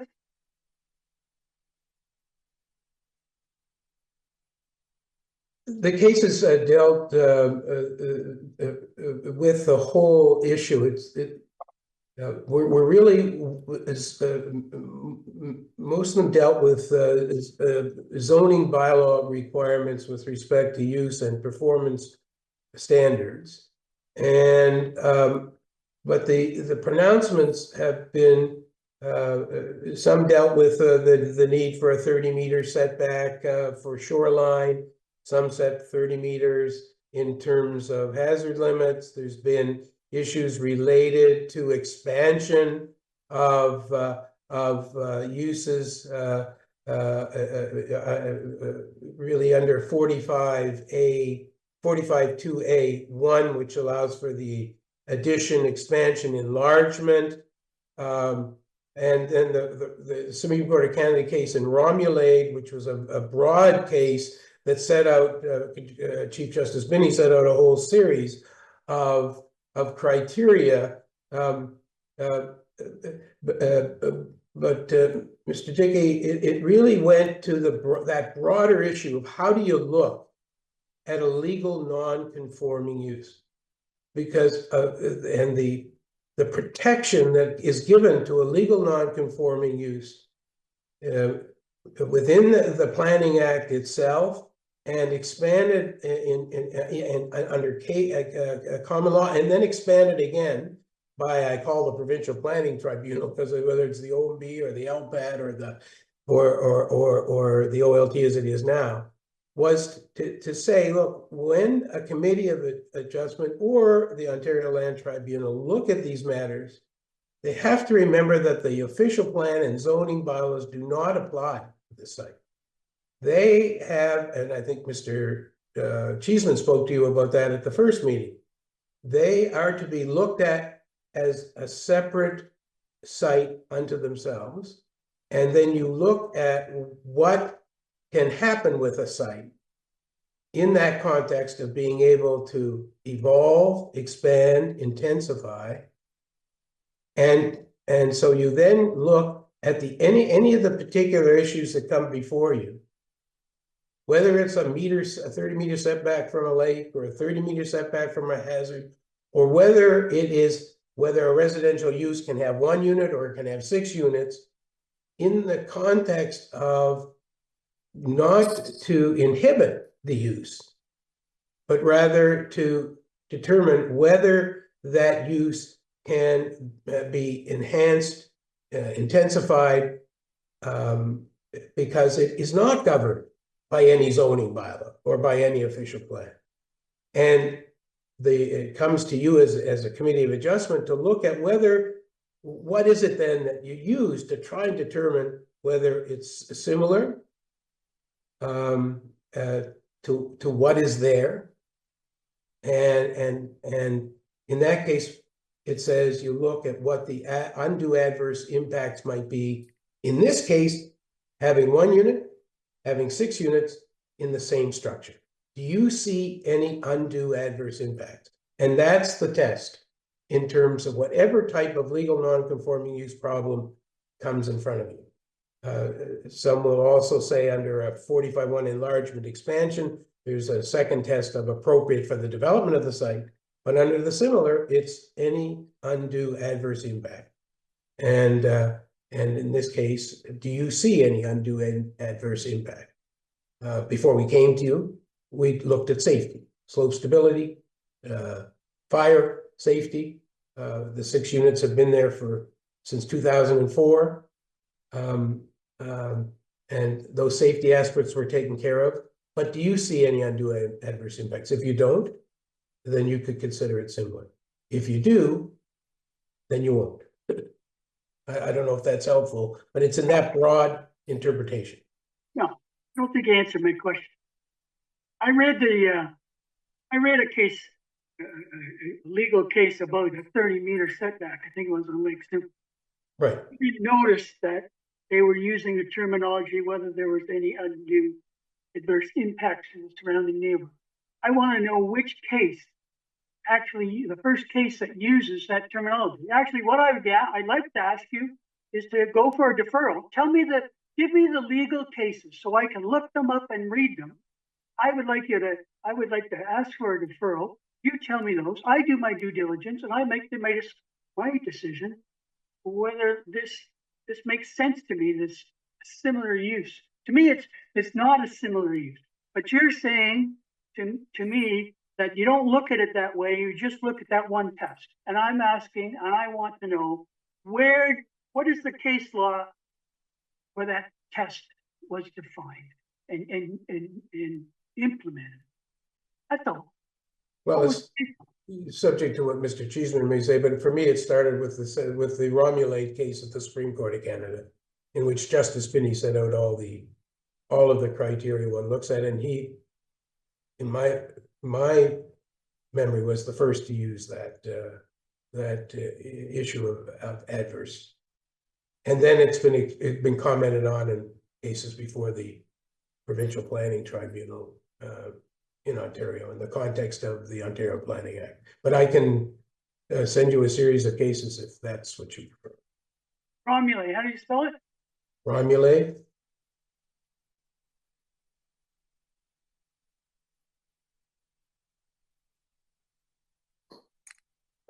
Okay, it's the spelling of it is Romuald, Saint Romuald, Supreme Court of Canada, Saint Romuald. And what type of use were they looking at? was dealing with the expansion of the building more in the nature of a 45-2A1 application. No, what type of use was it the subject property in that case? Was it industrial property? Was it a commercial retail property? What type of use? I'll have to go back and look at that, and I can send you the case.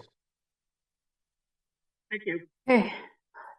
Mr. Perlin, I'm going to play a bit of a devil's advocate, and please feel free to comment as you need.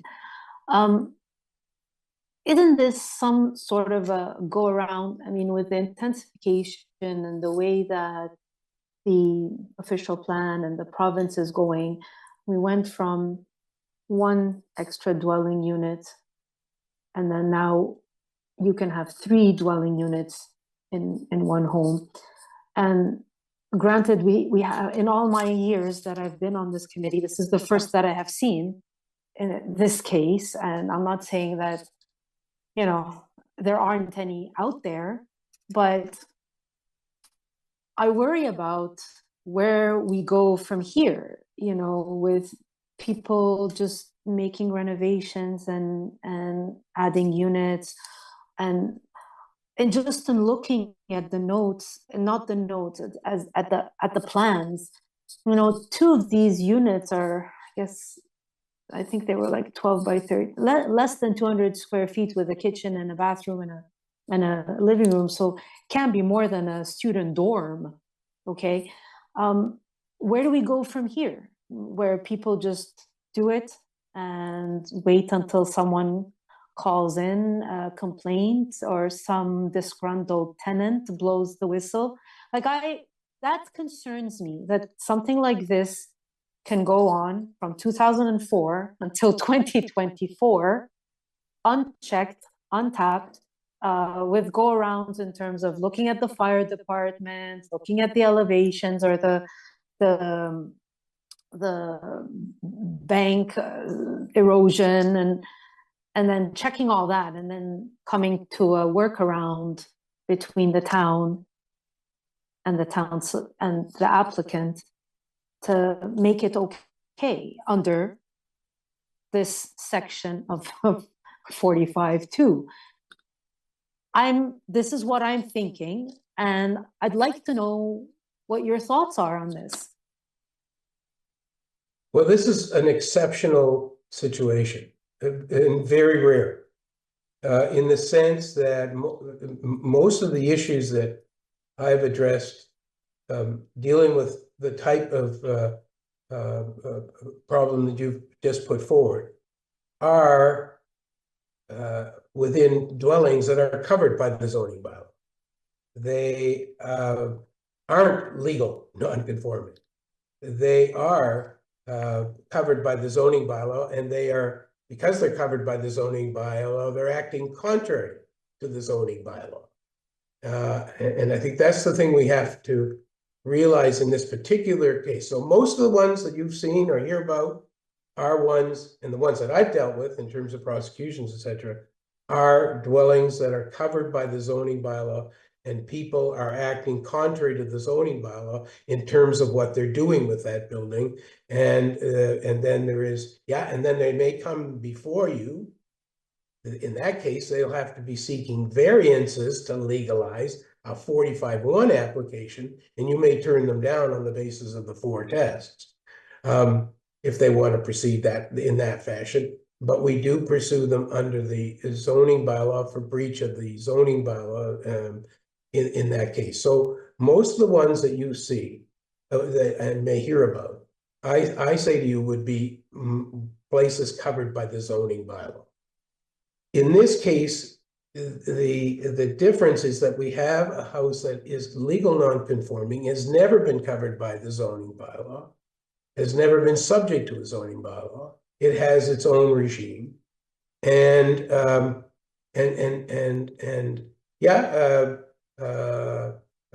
whether they should have in 2000, sometime between 1985 and 2004, which was before Mr. Cheeseman's case, and should have come when they wanted to go to go from 1 to 3 units, 1 to 4 units, and then come again when they wanted to go to 6 units. Perhaps they should have, but and shouldn't have just gone ahead even as a legal non-conforming, subject to Mr. Cheeseman's argument. They could do it anyway, but as he and I don't agree on that. We say it's a residential use for 1, and they're coming before you properly to go to 6. But yeah, the construction shouldn't have happened, in our opinion, without first coming to you. It didn't. But in this case, they are now coming before you and asking whether you would support it being similar, 1 unit or 6 units within this one house structure. But I do think most that you will find would be ones covered by the zoning and would be prosecuted. Not that you might not see them to try and legalize them in front of you, but I don't think this one is going to encourage others and is not going to be a very good precedent for those that are covered by the zoning bylaw to try and come and argue with you that, well, you did this at 564. Well, not unless they were legal non-conforming. Okay, thank you. Does anyone else have any questions or comments? Go ahead, Mr. Hardcastle. I think this is, thank you, Madam Chair. I think this may be more of a comment, a rambling comment, perhaps. I find myself at odds oftentimes with the language that we see coming out of our legal professionals or out of the courts when they use terms like similar and then use a test of the impact per se, as a professional land use planner with extensive experience working within zoning bylaws and official plans. We operate within a system in Ontario where there's constructs that differentiate between types of residential uses, apartment buildings versus single family homes versus stacked back-to-back townhouses, what have you. They are different buildings. They are different uses in the construct of a zoning bylaw.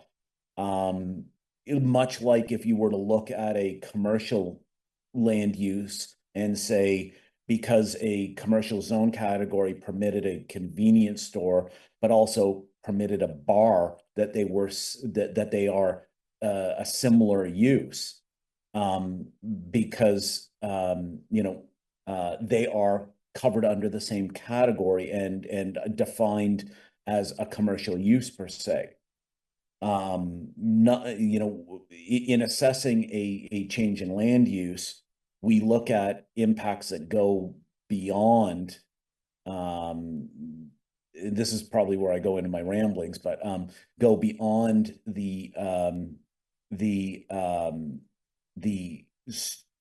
degree of assessment that we've seen thus far with respect to assessing impact. So we've heard about a slope stability study. We've heard about fire assessment. But we haven't heard about some broader types of assessments that we would normally look at. Things, traffic impact. We haven't heard about community impact or facilities in the area to support residential uses, what have you, when you're intensifying a use. I find these pieces to be troubling in terms of assessing, notwithstanding the fact that I do understand what I have heard from the 2 different lawyers here with respect to the test that legal precedent has put in front of us. But I continue to be troubled by that. Anyways, that's a bit of my rambling commentary here. I'd hope to have brought a little bit more order to that commentary, but unfortunately, that is a little bit representative of where my brain is at this point in time.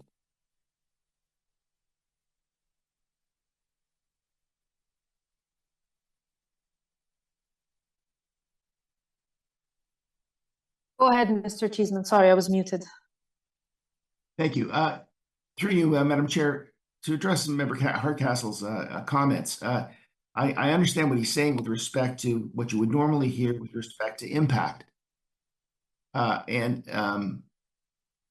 think, as I put it the last time, I think in this instance, the proof is in the pudding. That is, this dwelling has existed since 1929. It's had multiple uses in it over time. Mr. Perlin has investigated it. He's indicated it's been 6 units since at least 2004. And there is no evidence before you whatsoever of any of the types of impacts that you're looking to. If you look at all the comments from all the departments, there are no comments with respect to transportation, servicing, social services, schools. Nobody is sounding alarm bell saying there's an impact here. In fact, the fact that they're not coming means there is no impact. And when I look at it, I mean, and the chair has pointed this out already, with the evolving evolution of planning in the province of Ontario, the fact that a single family, what we used to call a single family dwelling, can now, as of right, contain 3 units. As of with the piece of legislation that was signed, we've adapted that. The services are there; they're to be used. It's part and parcel of intensification. This is a minor piece of intensification. If you look at it, I mean, it's 6 units. The units are small units. They are small. They meet the building code. There are pictures in my presentation of the renovations that have been done and the way they appear today. These are very, very good rental units. They serve a purpose in the town of Oakville. There's a lack of rental units. If you were to try to say to me, no, you can't do this, you can't have the 6. There's going to be 3 people or 3 couples who, or 3 tenants who would have to leave the building and seek shelter elsewhere. That can't be a good thing, given where we are. And the lack of impact, the fact that there are no impact, the other sorts of impacts you look at, shadowing, noise, none of those are of an issue here. None have been raised. In fact, as I said, the genesis of this, as we went through the last time, was a complaint that was filed in September of 2020. I don't know who laid that complaint. I don't have access to that. I don't even know what the complaint was about. But other than that one complaint, we haven't heard a thing since my client purchased the property back in 2019. And we've come to where we're at. We have a legal situation where Mr. Perlin and I differ in our interpretation of what the use is, but in order to resolve it amicably and in a way that is most cost efficient, then running off to the courts to have the town of Oakville turn around and have to prosecute my client by saying you're not a legal non-conforming use, and they would have to prove that in a court. That would take up time, money, expenses that are best put to work elsewhere. Given what we're talking about here, the structure's there. What's inside the structure? The structure's been improved. If you look at the pictures, by miles. There are 6 viable rental units here that are on the market that are, as I said last time, priced below what you would normally look at market rents, because they are smaller units. They provide a good form of housing. And Mr. Hardcastle, you said the difference between use and form. When you talk about is an apartment building a different use? I would say it's a different form of a residential use. It'd be like the difference between a dentist's office and a doctor's office. They're both a dentist's office and an accountant's office, right? They're both offices. They're different types, and there may be different impacts. An accountant's office may not generate the type of parking demand that a dentist's office would have, and that's why a land use planner would look at it and say there's a difference. But here it's a residential use, and the only thing that has been raised is the whole issue of where people are going to park the cars. People are parking the cars today on the property. No charges have been laid by the town of Oakville for parking illegally on the streets or anything else. So there are no visible impacts. And if you go back to the tests, and we are a country, you know, with the rule of law, you go back and look at what the courts have said, what the land use tribunals have said over time. I think Mr. Perlin is giving you a good advice in terms of what it is you have to look at.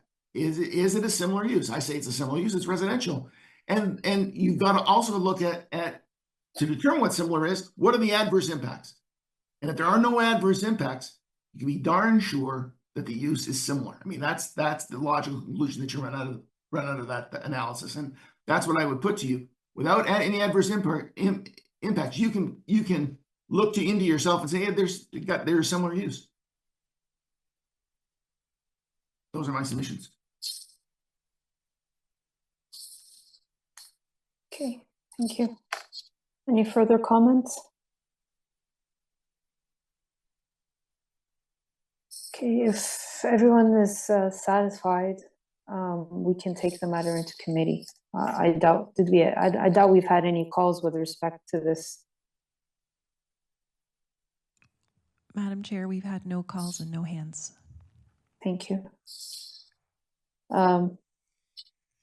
Before we go into the committee, does anyone else have anything else to say? Okay, I see none. Who would like to move a motion? Go ahead, Mr. Tarowski. Madam Chair, can't believe I think I'm about to agree with two lawyers simultaneously here. By way of initial comments, scale is important here. 6 small units in this house probably going to produce a smaller population than the average Southeast Oakville home. So its impact on services, it should be minimal. It's interesting that in any other period of time when this site was zoned industrial or commercial, this application likely would have gotten approved on the basis of being more compatible than the permitted uses. And although not a test in front of us, I think it is worthy of consideration that provincial policy is suggesting we build more houses, not eliminate housing at this point in time. I don't believe a sixplex is a similar form of housing to a single family, but in the context of this application, I can find that the impact of 6 units versus 1 on the surrounding lands is similar, as long as, in my view, appropriate parking can be provided. And don't worry, Mr. Chiefman, I'm going to give you credit for proximity to the GO station. So, Madam Chair, I'm going to move that this application be approved as applied for, finding that the 6 units to be similar to the permitted use, and the impact will be similar, subject to the provision of 4 on-site parking spaces to the satisfaction of the Director of Planning. I struggle with 2 on-site parking spaces. Given the context here and the location, I'm not sure that 1 unit per, or 1 parking space per unit needs to be provided. So again, Madam Chair, just to wrap up and simplify, my motion is that the application be approved, finding that the impact of the 6 units is similar to the permitted single use, subject to the condition that 4 on-site parking spaces be provided to the satisfaction of the Director of Planning. Okay, very well. Thank you, Mr. Tarowski. Is there a discussion on this recommendation? Okay, Mr. Dickey, go ahead. I'm having a real dilemma here. I do not believe it is similar, but I do agree that if we're looking at adverse impacts, none. Your the lawyer, Mr. Pressman, pointed out, and I accept that there's been no complaints. It's been it's been going on for what, decades now. No complaints. If there's no complaints, that's certainly an indication that there's no adverse. So I will be supporting the motion. Thank you. Thank you, Mr. Dickey. Go ahead, Mr. Hardcastle. Thank you, Madam Chair. Couple of comments. I would agree with the initial comments of Mr. Talowski. A sixplex is not the same thing as a single detached. I think some of the case law around this speaks to intensity, and I think that tends to support that conclusion. That being said, the two lawyers collectively have made it very clear what the test is for us here today. And we are in an absence of information that would demonstrate that there are tangible negative impacts. Undue impacts, I believe, was the language that was used previously. That is not to say that that in the absence of that information or the absence of complaints that they're not present, but in terms of a decision-making body, we do not have evidence to support that there are tangible impacts or undue impacts. Accordingly, based upon those comments, I will be supporting the motion on the floor. Thank you. Thank you. All right, so the motion before us is to approve this application as submitted, finding that they found the tests to be the similarity to pass in this case. All those in support? Okay. The application has been approved, none opposed.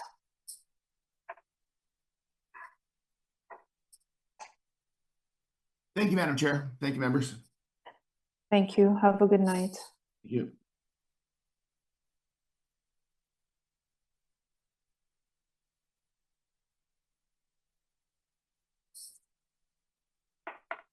Okay, next item on our agenda is confirmation of minutes for August the 21st.